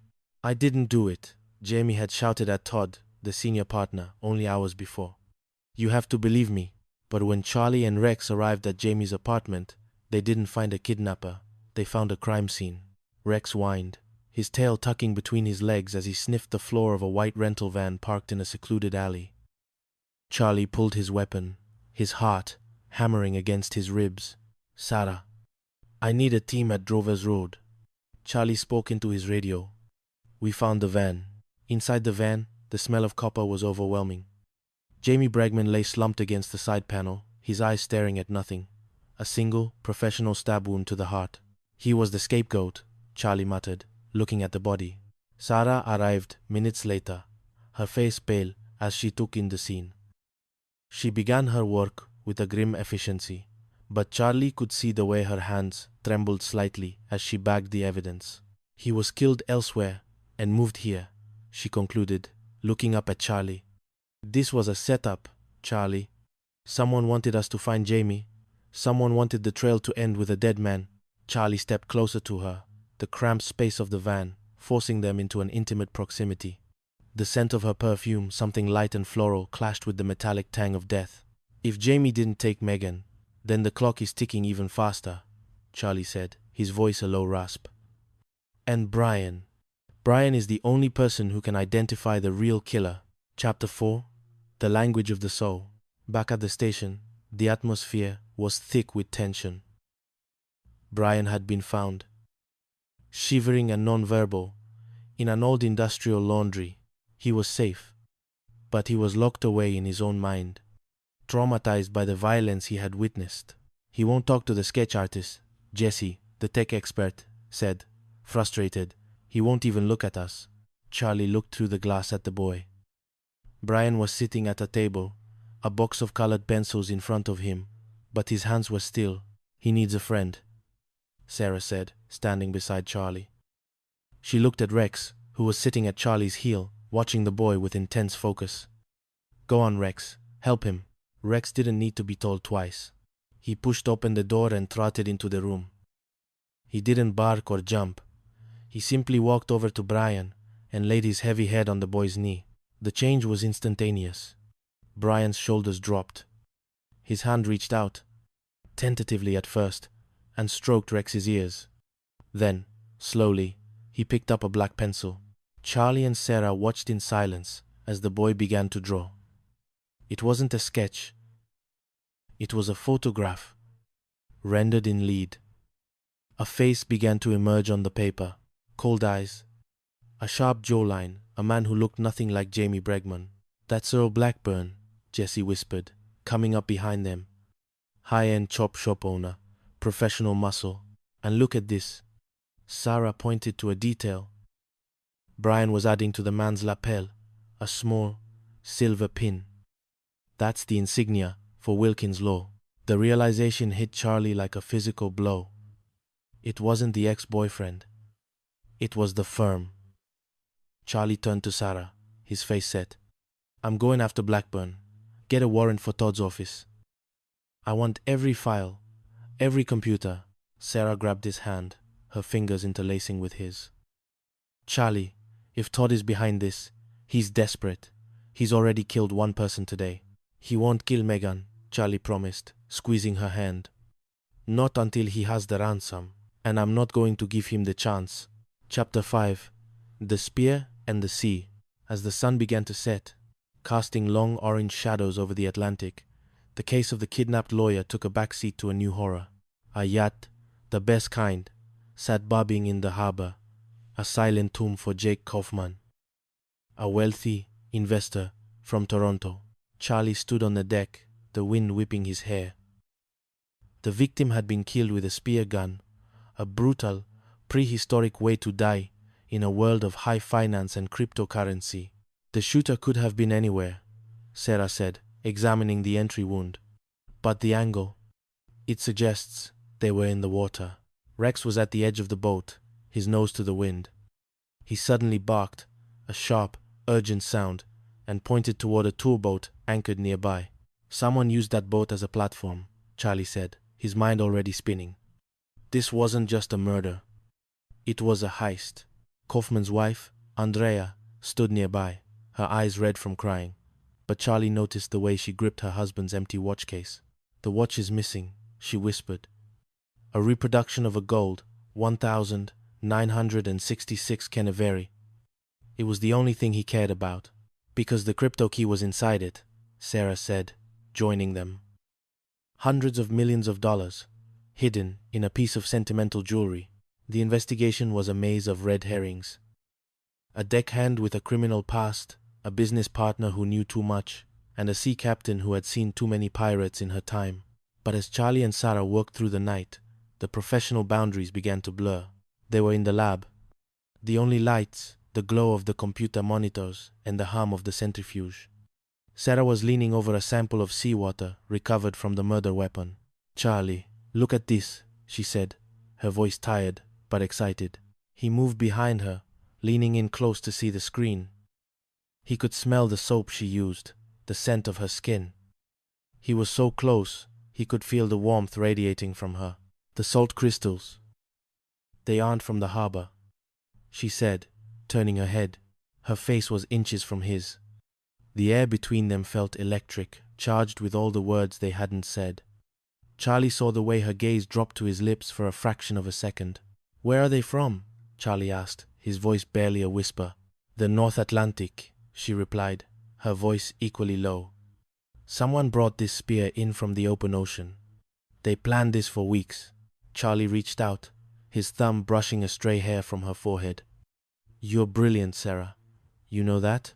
She smiled, a small, genuine thing that made his heart skip. "And you're a good detective, Charlie. Even if you rely on a dog to do half your work." He laughed softly, the tension breaking, but his hand stayed on her face for a moment longer than necessary. Rex says, "Thank you." Chapter 6. The Secret in the Gin. The peace was short-lived. The next morning brought a call from the Devereux distillery. Willem Devereux, the patriarch of a gin empire, had been found headfirst in a vat of his own product. "Drowned in gin," Jesse said, shaking his head. Talk about an ironic way to go. But Sarah's autopsy revealed a darker truth. Willem was already dying of heart failure.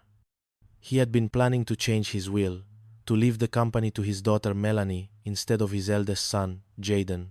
It was a family affair, Charlie said as they walked through the distillery, the scent of juniper overwhelming. But there's a missing piece. The secret ingredient. Rex was already on it. He was sniffing around the lab, his tail wagging as he found a small, dried botanical hidden in a drawer. Labrador tea, Sarah said, identifying the plant. It's local, it's unique, and it's what made the new gin a masterpiece. But the botanical was also the weapon. Simone Sawyer, a world-renowned spirits critic, had been poisoned with a concentrated dose of the tea. Someone wanted the secret to die with Willem, Charlie concluded. The investigation led them to a confrontation in the family mansion. Jaden, the CFO, had been making secret deals with a Japanese conglomerate. He needed his father dead to finalize the sale. But it was Melanie, the innocent daughter, who had tipped the scale. She had found her father unconscious after an argument with her brother, and instead of calling for help, she had dragged him to the vat.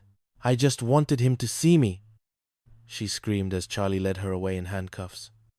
"I wanted him to know I was the one who found the tea." As the sun set on another case, Charlie and Sarah found themselves on the pier, watching the lights of the city reflect in the water. Rex sat between them, his eyes closed as he enjoyed the breeze. "Families are complicated," Sarah said, leaning her head on Charlie's shoulder. Charlie put his arm around her, pulling her close. "Ours isn't." She looked up at him, a playful glint in her eyes. "Oh? And what is ours?" Charlie Hudson. He looked at her, his expression turning serious. He thought about the kidnapping, the spear gun, the poison. Through it all, she had been the one constant. "It's whatever we want it to be," he said, "as long as Rex is okay with it." Rex opened one eye and let out a soft, approving huff. Part 2. The Echo in the Woods. Chapter 7. The Blood of the Blackmail.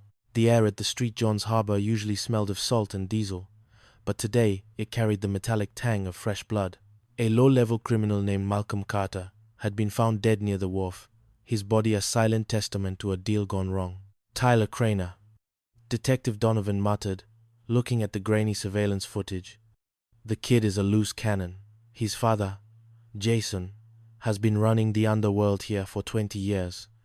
But Tyler has all the greed and none of the brains." Charlie watched the screen as a young man with a cocky swagger and a mean streak walked away from the scene. Beside him was a nervous-looking accomplice named Elroy Denny. "Malcolm was trying to blackmail them," Charlie said, Rex sitting alert at his side. "He heard about a major shipment coming in from the mainland. Thought he could squeeze Tyler for $5,000. $5,000 to stay quiet about a multi-million-dollar score," Jesse added, leaning back in his chair. "A high price to pay for a life." But the real problem wasn't just the murder. It was the witness. Wyatt Donner, a young dock worker, had seen the whole thing. He had called 911, given the license plate. And then, terrified, he had vanished into the woods of Cape Royal to clear his head. "He's a runner," Sarah said, joining them with a file. "His mother says he goes hiking when he's overwhelmed. But the Craners have friends everywhere. If Wyatt saw Tyler pull that trigger, he's a dead man walking."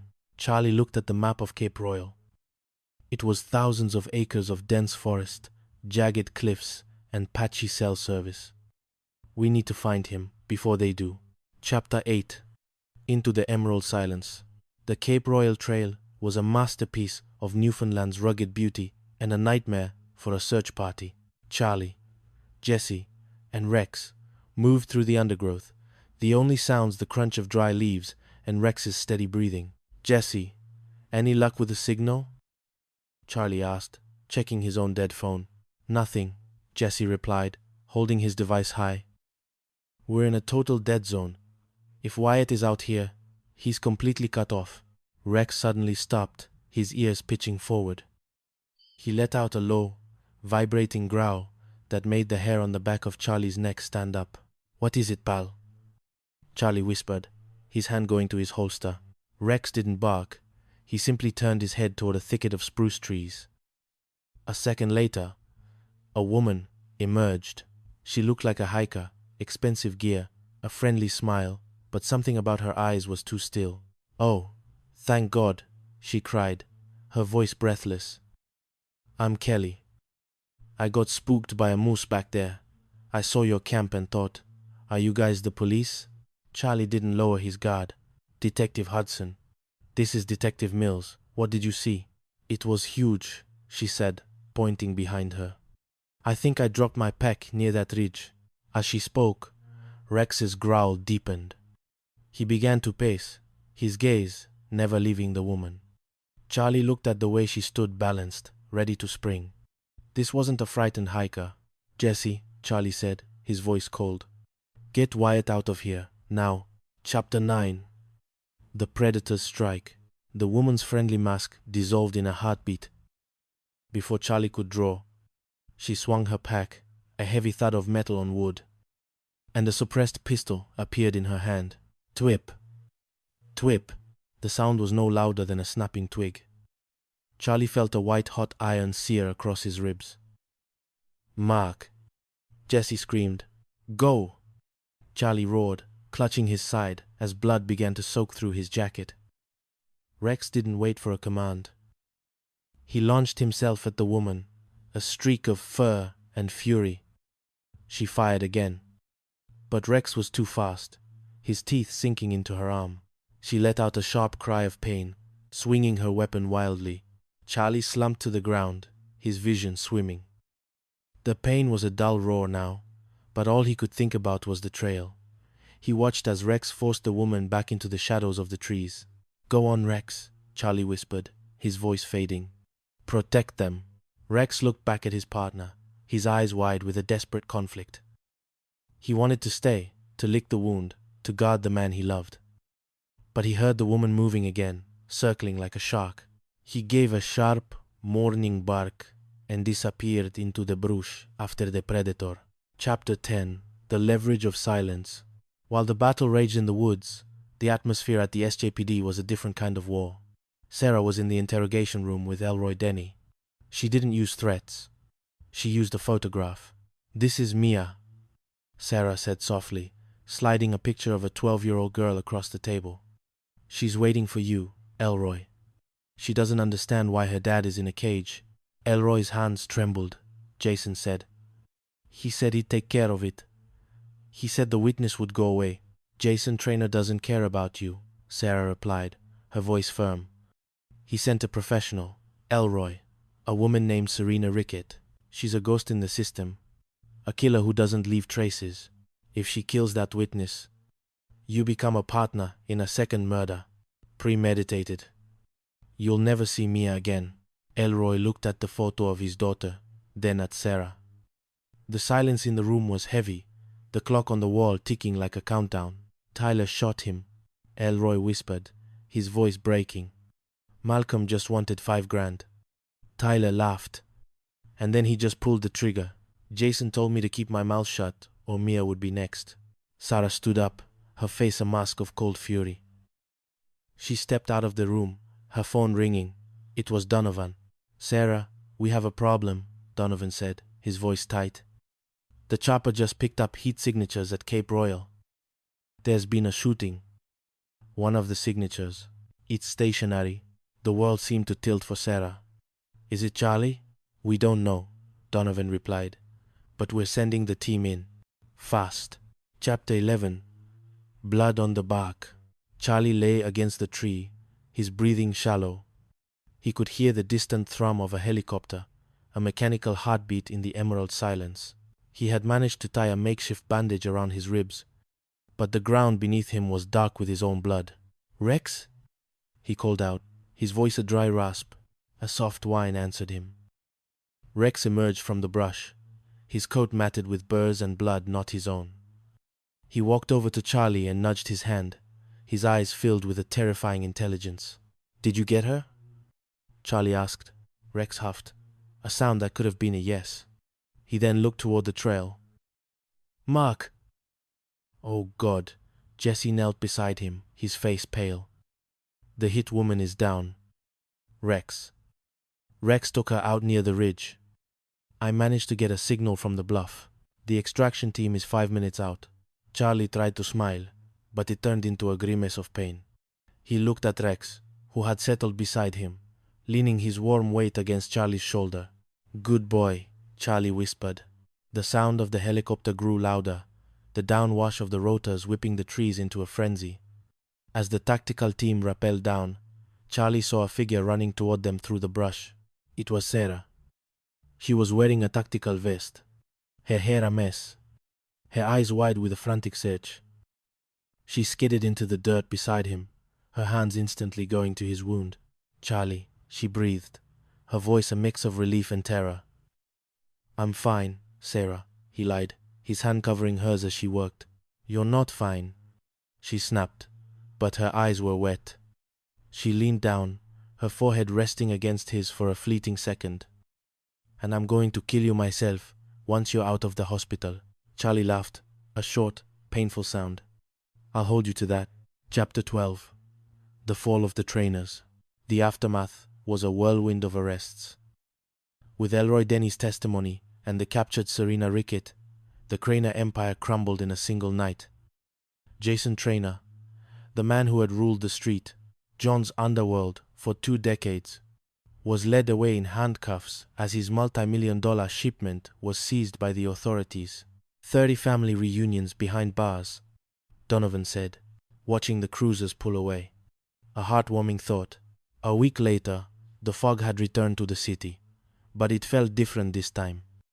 It felt like a protective blanket. Charlie sat on the deck of his trailer, his side bandaged, a glass of water in his hand. Rex lay at his feet, gnawing on a new bone. The door opened, and Sarah stepped out, carrying 2 plates of potato salad. "Jesse's recipe," she said, sitting beside him. "He swears the secret is the paprika." Charlie took a bite, then looked at her. She was wearing one of his old hoodies, her feet tucked under her. She looked peaceful. "We got them, Sarah," he said softly. "We did," she agreed. She looked at him, her expression turning serious. "Charlie, when I heard you were down, I realized something." He held his breath, the world slowing down. "What?" "That. This job. It's not enough," she said.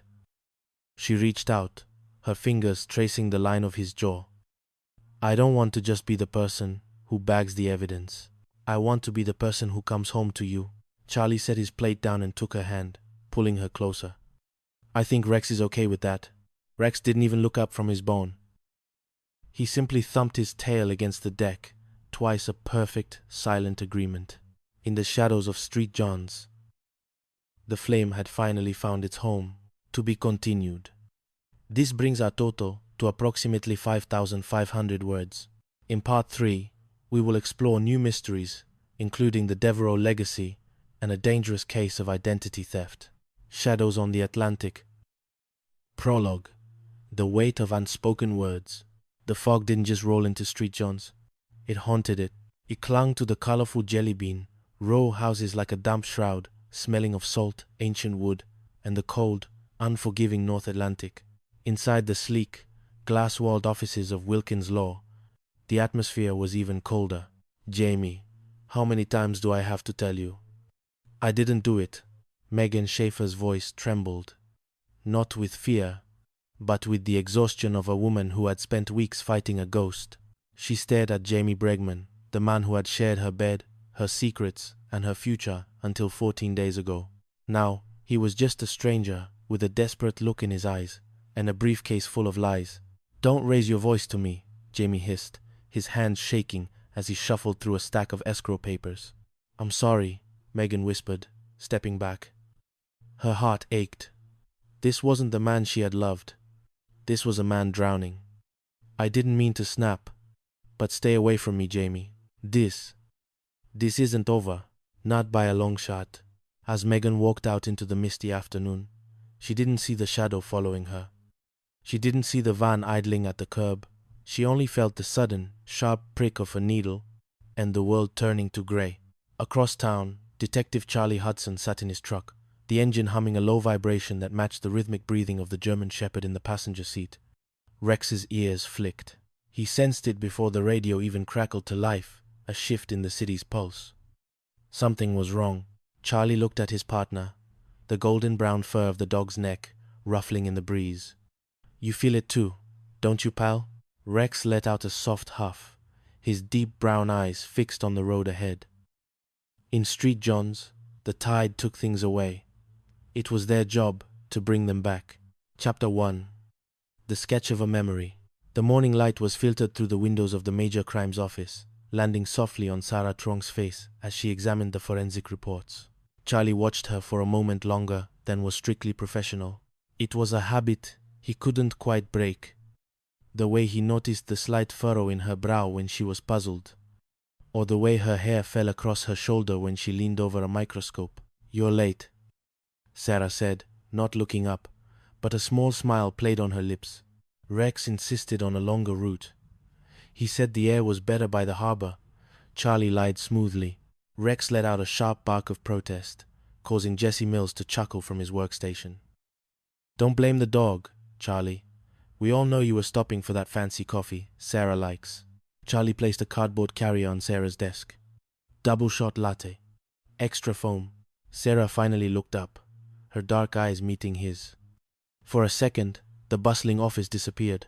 There was a warmth there, a shared history of late nights and narrow escapes that neither had dared to put into words.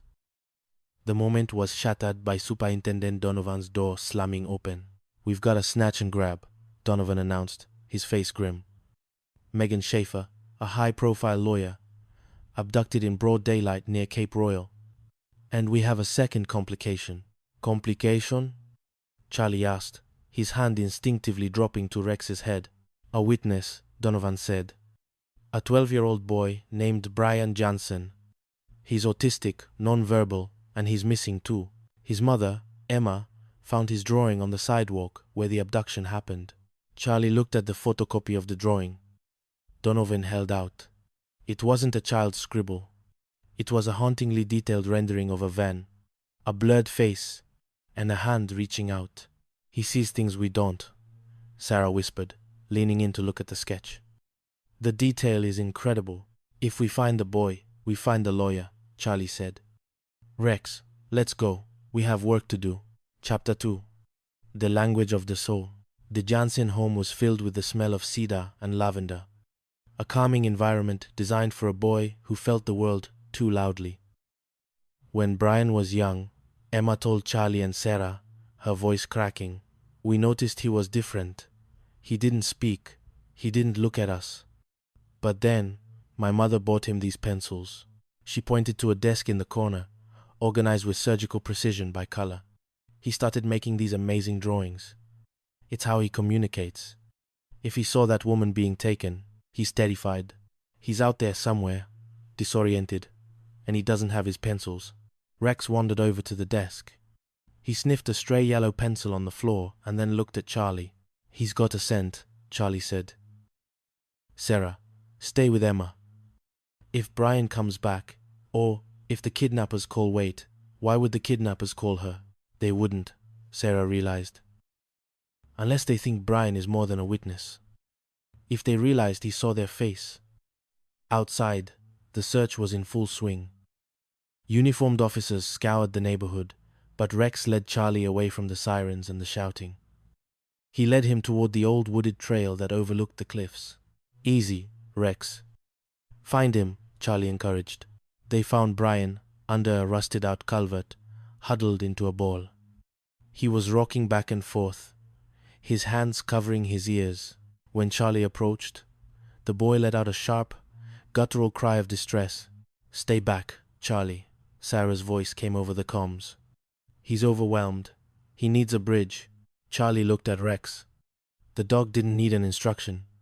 He approached Brian with agonizing slowness, his tail wagging in a low, rhythmic sweep. He didn't bark.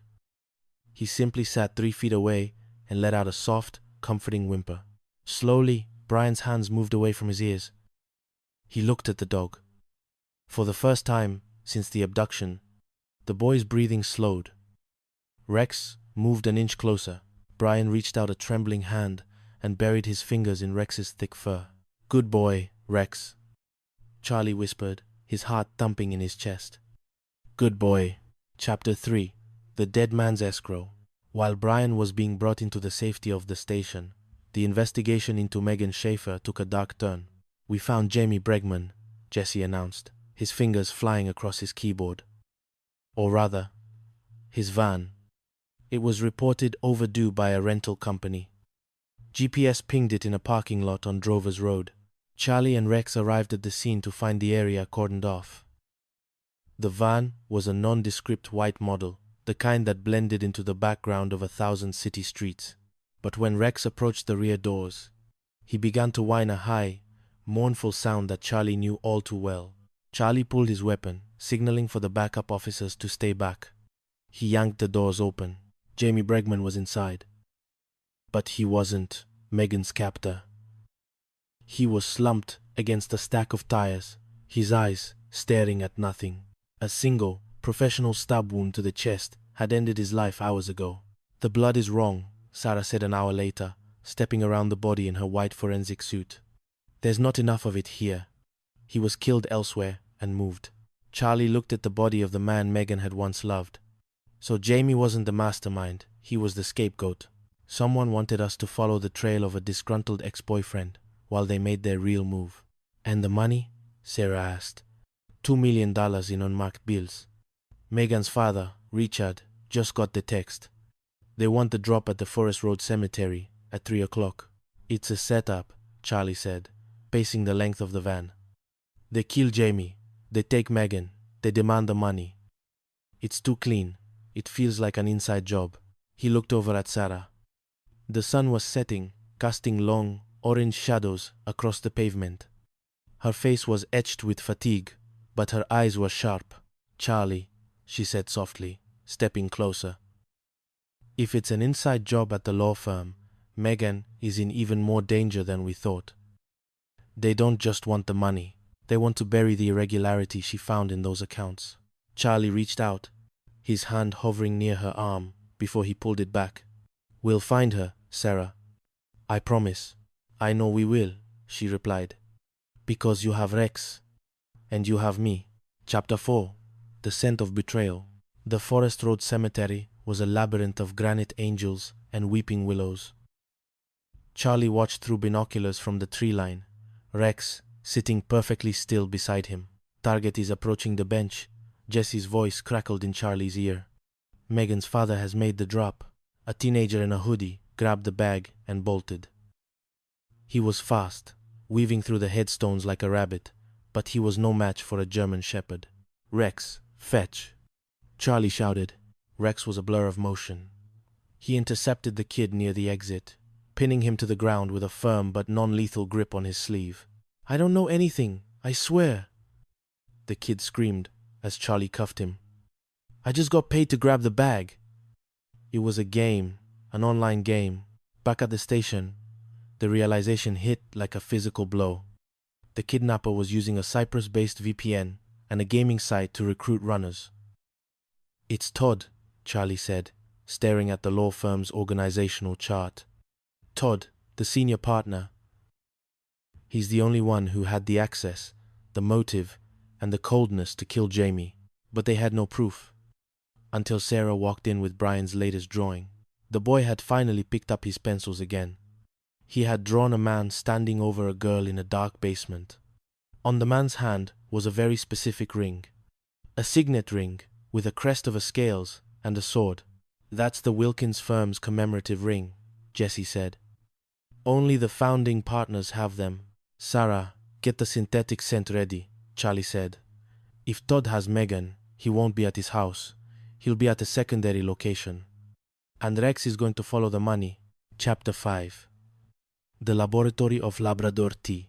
While the search for Megan reached its crescendo, a new shadow was falling over the Devereux distillery. Willem Devereux, the patriarch of the island's most famous gin empire, was found dead in a vat of his own spirits.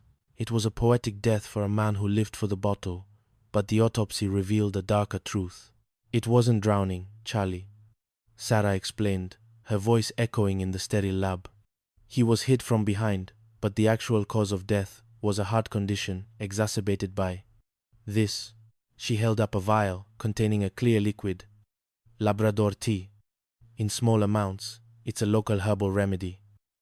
In high concentrations, it's a neurotoxin. Someone was poisoning his gin for weeks. Charlie sat on the edge of the lab table, Rex resting his head on his knee. The family. 3 kids, all of them wanting a piece of the empire. Melanie, the rebel. Alan, the CFO. Jaden, the favorite son. And then there's Simone Sawyer, Sarah added. The critic who was found poisoned in her hotel room shortly after. She was about to give the new gin a glowing review. A review that would have made the company worth millions in a Japanese buyout. Charlie looked at Sarah. The cases were piling up, the city was bleeding, and the space between them was growing smaller with every crisis. Life is short, isn't it? Charlie said suddenly. Sarah paused. A test tube halfway to a rack. Where did that come from? Willem Devereux. He had months to live, and he didn't know it. He was building an empire for children who hated him. I don't want to spend my life building things that don't matter. Sarah set the tube down and walked over to him. She placed a hand on his shoulder. Her touch light but grounding. You don't, Charlie. You save people. You give boys like Brian their voice back. That matters more than any empire. He looked up at her. The distance between their lips, barely an inch. The smell of the lab ethanol and ozone faded, replaced by the scent of her perfume, something like jasmine and rain. Sarah, the phone rang. It was Donovan. We found the location. An abandoned machine shop in the Golds. Todd is there. And Charlie, he's got a gun to Megan's head. Charlie stood up, the moment broken, but the resolve in his eyes was fiercer than ever. Rex, let's go. We're bringing her home. Chapter 6. Death on the Best Kind. The Atlantic was a mirror of steel and glass as the morning sun clawed its way above the horizon. But for Jacob Kaufman, the view was his last. Charlie stepped onto the deck of the Best Kind, a luxury yacht that screamed Toronto money. The smell of salt was overpowered by something metallic and sharp blood. Jacob Kaufman, a venture capitalist who specialized in tech startups, was pinned to a mahogany bulkhead by a 3-foot steel spear. It's a professional job, Charlie, Jesse said, standing by the rail. The spear gun wasn't on the boat's manifest. Someone brought it on, used it, and left. Sarah was already kneeling by the body, her camera flashing. She looked up as Charlie approached, her expression unreadable. The angle of entry suggests the shooter was between 5'4" and 5'10". And Charlie, look at the metal. She pointed to the spear. There's a crust of salt on the shaft. It wasn't just fired, it was submerged in seawater recently. Our killer might have approached from the water. Rex sniffed the air, his ears pivoting toward the bridge. He let out a low growl. Captain Soroko, Charlie said, looking at the woman standing by the helm. Michelle Soroko looked like she'd spent her life battling storms, her face weathered and her eyes hard as flint. How long have you known Kaufman? Less than a week, she replied, her voice steady. They chartered the boat through an agency. He was difficult, rude to the crew, obnoxious to his business partner. But I've sailed with pirates in the Red Sea, detective. I don't kill clients just because they have no manners. And the crew? Charlie asked. Carly, my deckhand, was with me on the bridge. But Blaine disappeared just before the wife found the body. Charlie exchanged a look with Rex. Blaine Sennett. Let's see what Jesse can find on him. Chapter 7. The Undercover Gambit. Back at the precinct. The whiteboard was filling up with names. Andrea Kaufman, the grieving widow. Veronica Goodwin, the sharp-edged business partner. James Endicott, the software engineer who Kaufman had humiliated just hours before his death. None of them are talking, Donovan sighed. And we can't find Blaine. He's got a record break and enter, burglary under the name Blaine Selby. He's gone off the radar. There's a gala tonight, Sarah said, looking at a flyer on the bulletin board. A charity auction at the Marina Club. Everyone who was on that boat will be there. It's the perfect place to see how they interact when they think the police aren't watching. Charlie looked at the flyer. A black tie event? That's not exactly my scene.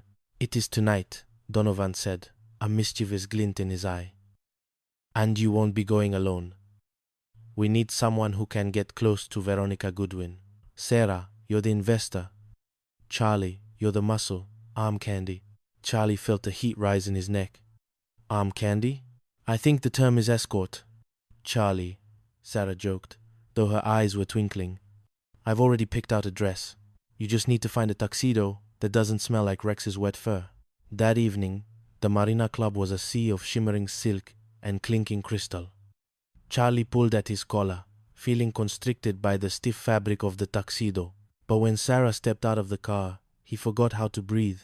She wore a floor-length gown, the color of a midnight storm, her dark hair pinned up with a silver clip. She looked like she belonged in this world of old money and secrets.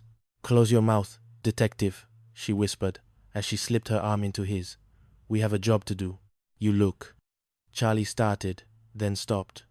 The word extraordinary doesn't quite cover it. Keep that energy for the dance floor, she replied, leading him into the ballroom. Rex is in the van with Jesse, monitoring the wire. Let's go make some friends. Chapter 8. Forced proximity. The mission was simple. Sarah would engage Veronica Goodwin in a conversation about Waterfront AI, the revolutionary software Jacob Kaufman was supposed to invest in, while Charlie kept an eye on Andrea Kaufman. But as the orchestra began a slow, haunting waltz, Sarah leaned into him. We're being watched. Andrea's looking right at us. We need to look like we're here for each other, not for the case. Charlie pulled her closer, his hand resting firmly on the small of her back. They moved in sync, the years of working together translating into a fluid, effortless dance. You're a good dancer, Charlie, Sarah whispered, her head resting near his shoulder. My mother insisted on lessons, he admitted. She said a gentleman should always know how to lead. It's more than leading, Sarah said, looking up at him. The ballroom light caught the moisture in her eyes. It's about trust. Knowing that if you spin me, you won't let go. The air between them grew heavy, the undercover pretense slipping away. For a moment, there was no murder, no spear gun, no missing watch. There was just the warmth of her hand in his, and the rhythmic beat of her heart against his chest. I'd never let go, Sarah, Charlie said, his voice dropping an octave. The moment was interrupted by Jesse's voice in Charlie's earpiece. Hate to break up the romance, guys, but Rex just alerted. Someone's leaving through the back entrance. It looks like Veronica, and she's carrying a briefcase. Duty calls. Sarah sighed, stepping back. But the look she gave him said that the conversation wasn't over. Chapter 9. The Tourboat Secret. Rex led them to a secondary marina, 3 miles down the coast. The fog had returned, thick and tasting of iron. What is it, pal? Charlie asked. Rex was pacing the edge of a dock where a small tourboat was moored. The owner, Bill Penny, says someone took his boat yesterday while he was visiting a sick relative, Jesse reported over the radio. He came back to a broken lock and half a tank of fuel missing. Rex let out a sharp bark, jumping onto the deck of the tourboat. He headed straight for a locker under the seat. Inside, tucked behind a life vest, was a long, cylindrical case. A spear gun, Sarah whispered, joining them. This has to be the weapon. And look at this, Charlie said, pointing to the water. A few ripples were disturbing the surface near the back of the best kind, which was moored just 50 yards away. Jesse, pull the surveillance from that angle, 5 minutes before the body was found. The footage was grainy, but it showed a figure in a wetsuit climbing onto the back of the yacht, then slipping back into the water 10 minutes later. They didn't just kill him, Charlie realized. The watch, Sarah remembered. Andrea said he always wore a fake vintage watch, a gold 1966 Canary. It wasn't on the body. Rex began to dig at the floorboards of the tour boat. He pulled out a small, mahogany box with a deerskin liner. It was empty, but it smelled of the same rich scent Charlie had noted in Kaufman's cabin. The watch case, Charlie said. Whoever killed him took the watch. But why kill a man? For a reproduction. Chapter 10. The 6-4-digit key. It's not about the watch, Charlie, Sarah said the next morning, her eyes red from a night of research. It's about what's inside the watch. She pulled up a digital diagram of the Canary reproduction. Jacob Kaufman was a Ludite. He hated passwords, hated tech, but he had hundreds of millions of dollars in cryptocurrency. His business partner, Veronica, set it all up for him. A crypto key, Jesse realized. A 6-4-digit hexadecimal code. Exactly, Sarah continued. Veronica told him to keep it safe. So he had it engraved inside the backplate of his watch. It was the only place he felt he could keep it 24/7. So Veronica didn't just help him set it up, Charlie said. She knew exactly where the key was. She hired a hitman or did it herself to take the watch so she could drain the accounts. But there's a problem, Sarah added. We checked the accounts. They haven't been touched. Veronica doesn't have the watch. Then who does? Charlie thought back to the crime scene. Blaine, the deckhand who ran away. He said he saw the body and panicked. But what if he saw the watch sitting on the bedside table? What if a petty thief saw a gold watch and couldn't help himself, not knowing it was worth $200 million? Rex, Charlie said, grabbing his keys. We need to find Blaine Selby before Veronica finds him. Chapter 11. The Spear of Vengeance. They found Blaine at an abandoned fish plant in Quidividi. He was terrified, clutching a small bag to his chest. I didn't kill him, Blaine screamed as Rex cornered him against a stack of lobster traps. Give it to us, Blaine, Charlie said, his hand on his holster. The woman who killed Kaufman is coming for you. She's already here. A cold voice rang out from the shadows above. Veronica Goodwin stepped onto the catwalk, a spear gun leveled at Charlie's chest. She had traded her evening gown for a tactical wetsuit. She looked like a predator. Drop the bag, Blaine, she commanded. And Detective Hudson, don't move. I've already killed one man today. A second won't weigh on my conscience. You killed Endicott too, didn't you? Charlie asked, trying to keep her talking, while Rex began to circle around the back of the crates. He was your inside man. He used his cousin's boat to sneak you onto the yacht. But he became a liability. James was a fool, Veronica spat. He thought Waterfront AI was going to save him. He didn't realize it was just a shell company I was using to launder the crypto. She pulled the trigger. The spear whistled through the air. Charlie dove to the left, the steel bolt thudding into the wood, where his head had been a second before. Rex, take her. Rex launched himself from the shadows, clearing 10 feet in a single bound. He caught Veronica by the arm just as she was reloading. The spear gun clattered to the floor. She tried to fight, but Rex was a force of nature. He held her pinned until Charlie could get the cuffs on. It's over, Veronica, Charlie said, breathing hard. The Atlantic has enough ghosts. It doesn't need any more from you. Chapter 12. Night at the trailer. The case was closed. Veronica was in custody. Blaine was being charged with theft, and the crypto millions were being returned to Jacob Kaufman's estate. Charlie stood on the deck of his trailer, the sound of the waves crashing against the rocks, a soothing rhythm after the chaos of the last 48 hours. Rex was curled up near the door, his eyes closed, dreaming of the chase. A car pulled up the gravel drive. Sarah stepped out, carrying 2 bottles of beer and a bag of takeout. I figured you'd be hungry, she said, walking up the steps. And I wanted to check on your shoulder. That dive you took at the fish plant looked painful. I'm fine, Sarah, Charlie said, though he winced as he took the beers from her. Just a few bruises. They sat in silence for a while, watching the moon reflect off the water.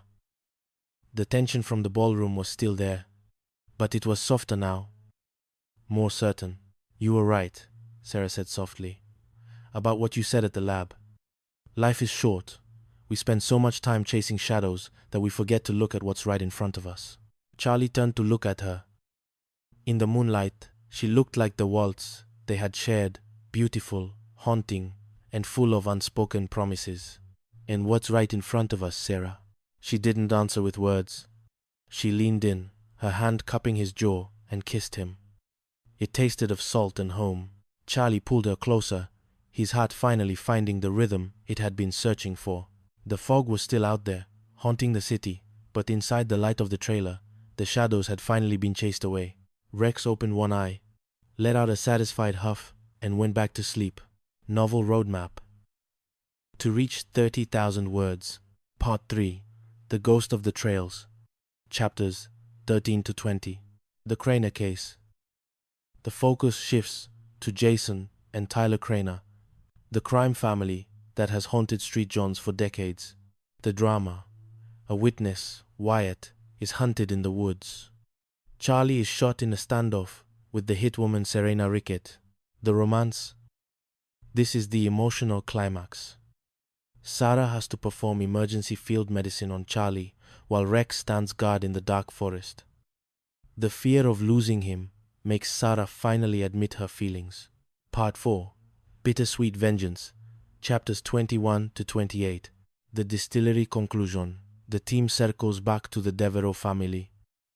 Melanie is revealed as the one who drowned her father, but the Labrador tea was a separate plot by Jaden to ensure the buyout. The climax. A high-speed chase through the foggy docks of Street Johns. Epilogue. A New Dawn. Chapter 30. Charlie and Sarah share a quiet moment at his trailer. No sirens, no blood. Just the sound of the waves and Rex curled up at their feet. They finally decide to see what the future holds together. The Scent of Redemption. A novel of suspense, secrets, and Street Johns. Prologue. The fog of the Atlantic. The mist in Street Johns didn't just roll in. It haunted the streets like a living entity. It clung to the colorful houses of Jellybean Row, dampened the wool coats of tourists, and masked the footsteps of those who preferred the shadows. For Detective Charlie Hudson, the fog was a familiar adversary. Beside him, the rhythmic clicking of claws on the pavement was the only sound that mattered. Rex, a German shepherd with eyes like polished amber, moved with a grace that bordered on the supernatural. They were two halves of a whole, a partnership forged in tragedy and tempered by the unforgiving justice of the North Atlantic. But as the wind picked up, carrying the scent of salt and iron, Rex stopped.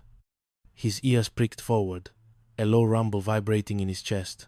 Charlie felt the shift in the air, the subtle vibration of a city about to break. He didn't know it yet. But the next few weeks would test everything. His badge, his heart, and the woman he was beginning to realize he couldn't live without. Chapter 1. The Vanishing. The call came in at 6:42 a.m. A grey morning, even by Newfoundland standards. We have a snatch job. Superintendent Joe Donovan's voice crackled through the radio, sounding like gravel in a blender. Victim is Megan Schaefer, high-profile lawyer at Wilkins Law. And there's a complication. An autistic boy, Brian Jansen, is the only witness. He's missing too. Charlie tightened his grip on the steering wheel. Beside him, Rex let out a soft whine, sensing the urgency. When they arrived at the scene, the air was thick with the smell of ozone and wet asphalt. Emma Jansen, Brian's mother, was a portrait of shattered composure. "He doesn't speak," she whispered, her eyes red-rimmed. "He draws. It's the only way he knows how to tell the world what he sees." As Charlie surveyed the sidewalk where Megan had been taken, he found a discarded box of colored pencils. Rex moved toward the nearby alley, his nose working the ground. He didn't just smell the pavement. He smelled the fear. "Find him, Rex," Charlie murmured. It didn't take long. Rex led them to a crawl space beneath an old Victorian house. There, huddled in the darkness, was 12-year-old Brian. He wasn't crying. "Toi," He was staring at a piece of crumpled paper, his hand moving in frantic, jagged motions. "He's overwhelmed," Sarah Truong said, stepping out of the forensic van. Charlie looked at her. Even in the harsh morning light, Sarah possessed a calm that acted as an anchor for him. Her medical expertise was matched only by her empathy. She knelt slowly, keeping her distance from Brian. "Rex," Charlie signaled. The dog didn't bark. He didn't lunge. He simply walked toward the boy and sat down, a respectful 3 feet away. Slowly, the boy's breathing slowed. He looked at the dog, then at Sarah. The connection between them. "It's beautiful," Sarah whispered, her eyes meeting Charlie's for a fleeting second. In that look, Charlie felt the familiar pull, the silent conversation they'd been having for months.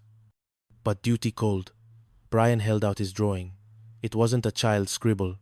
It was a terrifyingly detailed sketch of a man with a jagged scar and cold, hollow eyes.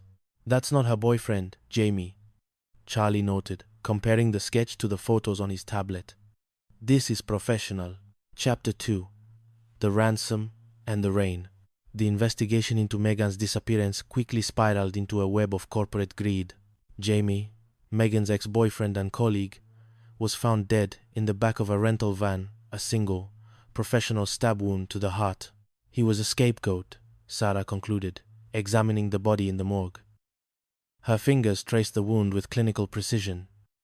Whoever did this knew exactly where to strike. And Charlie, "I found tiny shards of chromium in the wound."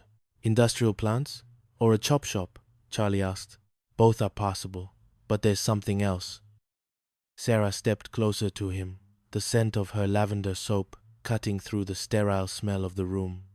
"The ransom demand is for $2 million. Why Jamie? He was drowning in student debt. He didn't have that kind of money, but his boss, Todd, does," Charlie said, the pieces clicking into place. The ransom drop was set for the Forest Road Cemetery. It was a tactical nightmare. Open ground, multiple exits. Charlie and Rex watched from the tree line as Megan's father dropped the duffel bag. But the kidnapper who showed up was a teenager, a gamer recruited through an anonymous site. "A decoy. They're playing us, Rex," Charlie growled. Back at the station, Jesse Mills was diving into the digital trail. The guy who recruited the kid used a VPN based in Cyprus. "But look at this. The facial recognition on Brian's drawing just got a hit. Earl Blackburn, former chop shop owner, represented by," you guessed it, Wilkins Law. The trail led to a vacant machine shop in the West End. Rain lashed against the windows as Charlie and Rex breached the building. The air was heavy with the smell of oil and old blood. "Megan," Charlie called out. A gunshot echoed through the hollow space. Charlie dove behind a rusted lathe. Rex, staying low beside him. "Blackburn, give it up," Charlie shouted. Through the darkness, he saw the glint of a barrel. But before the kidnapper could fire again, Rex was a blur of black and tan. He didn't go for the throat. He went for the arm, his weight slamming the man into the concrete. As Charlie cuffed Blackburn, he found Megan in a back room, terrified but alive. Later that night, as the adrenaline faded, Charlie found Sarah in her office. She was staring out at the harbor lights. "You did good today," she said, turning to him. "We did," he corrected. He walked toward her, the space between them suddenly feeling very small. "Sarah, about what happened with Brian, the way you handled him. It was more than just being a doctor." Sarah smiled, a tired, soft expression. "Sometimes the heart knows more than the head, Charlie." He reached out, his hand hovering near hers. But the phone rang. Another body, another mystery. The moment broke, but the tension remained, simmering like the cold Atlantic tide. Chapter 3. The Yacht of Vanity. The second week brought a different kind of darkness. Jacob Kaufman, a tech mogul from Toronto, was found pinned to the wall of his luxury yacht, Best Kind, by a spear gun. "It's like he was a specimen in a collection," Sarah noted, her face pale. The yacht was a floating monument to ego. Kaufman's wife, Andrea, and his business partner, Veronica, seemed more concerned with their lost assets than the man's death. He was a difficult man, Andrea told Charlie, her voice devoid of grief. He enjoyed humiliating people. Even our staff, the deckhands, Blaine and Carly. Rex was prowling the deck, his tail low. He stopped at a mahogany watch case near the bed. He sniffed it intently, then looked at Charlie, let out a sharp woof. The watch is missing. Charlie realized. A gold, 1,966 Canaveri reproduction. Sentimental value? A. Or something more, Sarah said, joining him. Kaufman was a Luddite, Charlie. He hated technology. But Veronica says he had hundreds of millions in cryptocurrency. You need a 64-digit key to access it. Where would a man like that hide a code he couldn't remember? Inside something he never took off, Charlie whispered. The watch. The investigation took them into the murky world of fake AI. James Endicott, a software engineer, had been pitching a revolutionary platform to Kaufman, but the AI was a scam, just a room full of programmers in India, writing code in real time. Kaufman must have found out, Jesse reported from the precinct. And check this out. Endicott is the cousin of the guy who owns the tour boat parked near the yacht. Charlie and Rex tracked a phantom boat that had moved through the harbor under the cover of a tour group. But when they arrived at Endicott's office, they found him dead, another victim of the same spear gun. The killer is cleaning house, Charlie said, his hand resting on Rex's head. The climax happened back on the yacht. Veronica, the tech expert, was the mastermind. She had used Andrea's phone to send incriminating texts, setting up a web of lies. But she had underestimated one thing, Rex's nose. The missing watch hadn't been stolen by the deckhand. It had been hidden in a bait bucket, the scent of the mahogany case still clinging to it. When Veronica tried to flee with the watch, Rex intercepted her on the gangplank, a low growl warning her that the game was over. That evening, as the yacht was towed away, Charlie and Sarah stood on the pier. Another fortune lost to greed, Sarah mused. But a life saved, Charlie said. She said she spent her life making excuses for a man who didn't love her.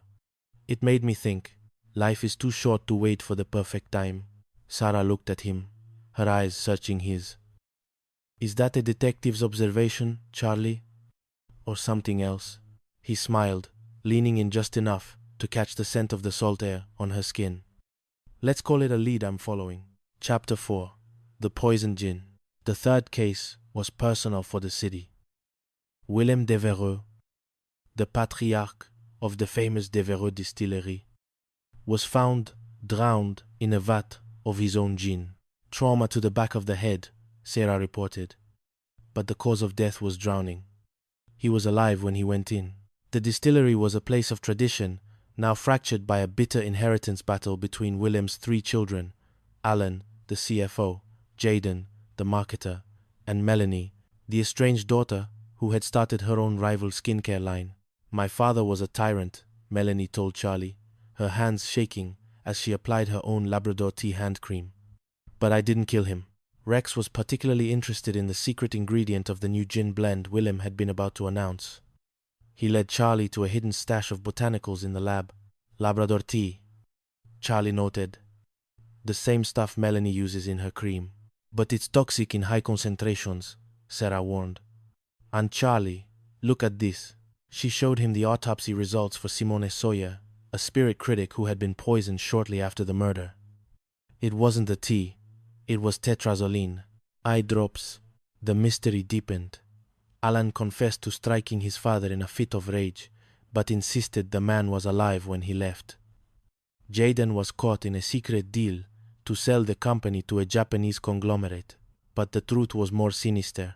Melanie, the ignored child, had found her father unconscious. Realizing he was changing his will to leave everything to her, realizing he finally valued her, she had been overcome with a different kind of madness.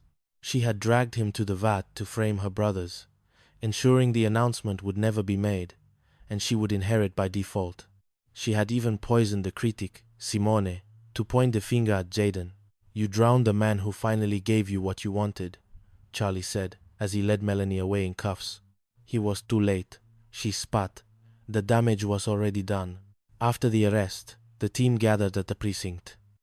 Jesse had brought pizza, and for a moment, the weight of the job felt lighter. To Rex, Sarah toasted, offering the dog a piece of crust. The only one who actually knows the secret to a good gin. Charlie watched her laugh, the sound filling the room. He realized then that the secret ingredient in his own life wasn't the thrill of the chase or the justice he served.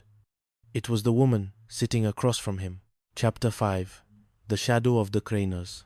The final act was a descent into the city's criminal underworld. The Craner family, Jason and his son, Tyler, had ruled the drug trade for decades. They were the ones who always got away.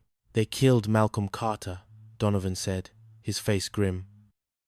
A low-level blackmailer who tried to shake them down. We have a witness, Wyatt Donner, but he's gone to ground. Charlie and Rex tracked Wyatt to the rugged trails of Cape Royal. The landscape was beautiful and treacherous shale cliffs and dense forest. We're being followed, Charlie whispered to Rex. A woman named Kelly appeared at their camp, claiming to be a hiker who had lost her way. But Rex wouldn't stop growling. She's Serena Rickett. Jesse's voice came through a patchy radio signal hours later. A hit woman out of Halifax. She's there to finish the witness. The showdown happened on the edge of a cliff, the Atlantic churning hundreds of feet below. Give me the witness, detective, Serena said, her gun leveled at Charlie. And maybe you and the dog walk away. Not happening, Charlie said. A bullet grazed Charlie's arm. He went down, the world spinning. But Rex was a force of nature. He used the terrain, flanking the assassin through the brush. As Serena prepared to take the final shot, Rex lunged from the shadows, his impact knocking the gun from her hand. They struggled on the edge of the precipice. Charlie, bleeding but determined, tackled her just as the police helicopter roared overhead. It's over, Serena, Charlie panted, pinning her to the ground. Back at the trailhead, Sarah was waiting.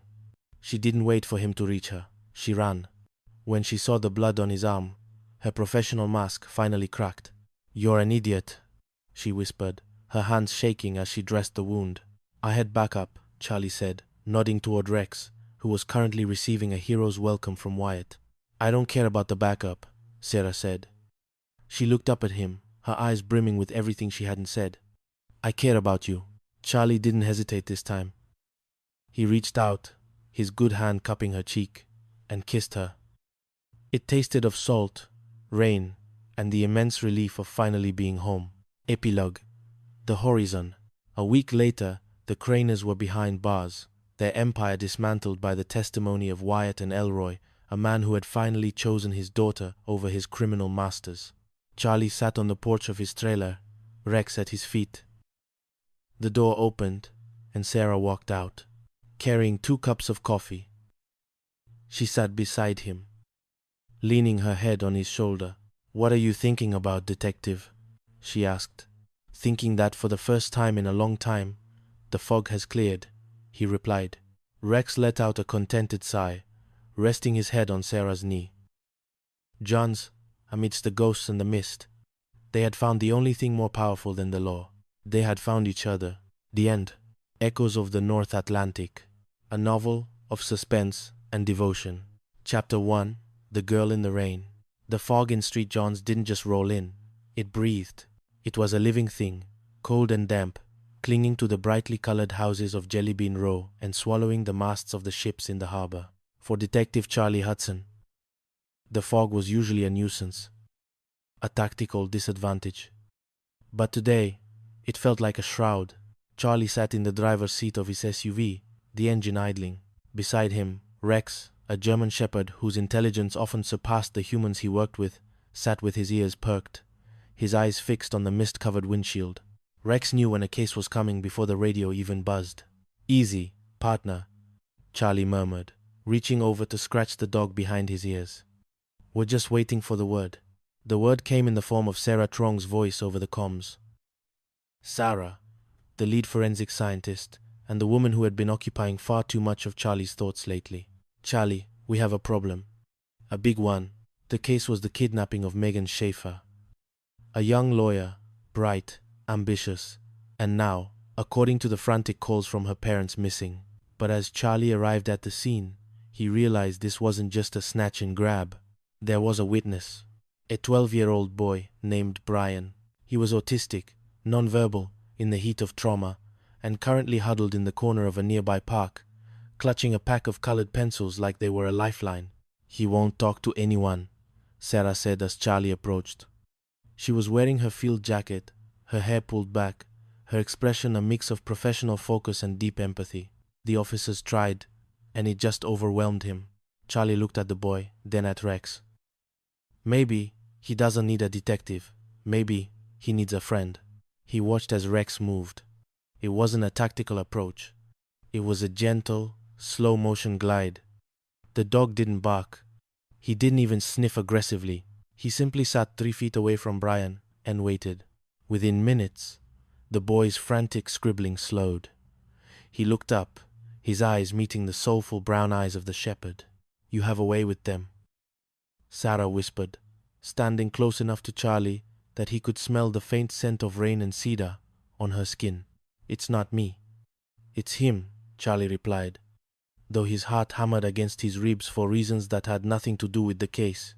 Chapter 2. Sense and Sensibility. The investigation into Megan's disappearance led them into a web of corporate greed and personal vendettas. Megan's boyfriend, Jamie, was the prime suspect, at first a man accused of embezzling from their law firm. But as Charlie and Sarah spent late nights in the lab, fueled by fancy coffee and the humming energy of the station, the pieces didn't fit. "Jamie didn't do it," Sarah said, pointing to a slide on her monitor. "The hair samples we found at the abduction site? They don't match his DNA profile. Someone is framing him, Charlie." They were alone in the lab. The clock on the wall read 2 a.m. Charlie leaned over her shoulder to look at the screen, his hand resting on the back of her chair. He could feel the warmth radiating from her. For a moment, the hunt for a kidnapper vanished, replaced by the overwhelming urge to turn her chair around and tell her how much he relied on her, not just for the forensics, but for the way she made the darkness of the job bearable. "If it's not Jamie, then who?" Charlie asked, his voice lower than usual. "Someone with access," she replied, turning to look at him. The proximity was electric. Someone who knew Megan's route. Someone who wanted the money and Jamie out of the way. The moment was broken by Rex's sharp bark. He was standing by the door, his tail stiff. "He found something," Charlie said, clearing his throat and stepping back. In Brian's drawing, Brian had drawn a man, not Jamie. It was Earl Blackburn, a career criminal with a history of violence and a connection to one of the law firm's partners, Todd Schaefer. The rescue was a blur of adrenaline. They tracked Blackburn to a vacant machine shop in the Golds. When they burst through the door, Blackburn was ready. But he wasn't ready for a 80-pound German shepherd launched at his throat. Charlie found Megan bound and gagged in the back room. As he cut her loose, he felt a wave of relief, but his eyes immediately went to the doorway, where Sarah stood, her hand on her holster, her eyes scanning for danger. When the scene was cleared and the suspect was in cuffs, Sarah walked over to Charlie. She didn't say anything. She just reached out and squeezed his forearm. It was a small gesture, but in the world of Charlie Hudson, it meant everything. Chapter 3. The Yacht and the Yearning. The city didn't give them time to breathe. Within days of Megan's rescue, a new horror emerged. A murder on a luxury yacht. The best kind. Jacob Kaufman, a wealthy investor with more enemies than friends, had been found pinned to the deck by a spear gun. "Business and pleasure," Superintendent Donovan grunted back at the station. Kaufman was a tyrant. Half the crew had a motive. The investigation took them onto the water. Charlie found himself on the deck of the yacht, the wind whipping his hair. Sarah was there too, meticulously bagging evidence, while the captain, a formidable woman named Michelle, watched them with a wary eye.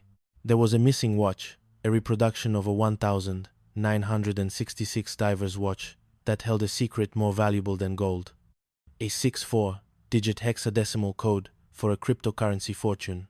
"Everyone is looking for the watch," Sarah noted as they stood on the pier later that evening. "The partner, the wife, the deckhand. It's not just a murder, it's a treasure hunt. And the killer is still on the boat," Charlie added. As they worked the case, the lines between their professional and personal lives continued to blur. One evening, after a particularly grueling day of interviewing suspects, Charlie invited Sarah back to his trailer for dinner. "Donovan's famous potato salad?" she asked, with a smirk as she stepped into the small, cozy space. "And a steak, if I don't burn it." Charlie laughed. Rex took his usual spot on the rug, but his eyes moved between the two of them like he was watching a tennis match. They talked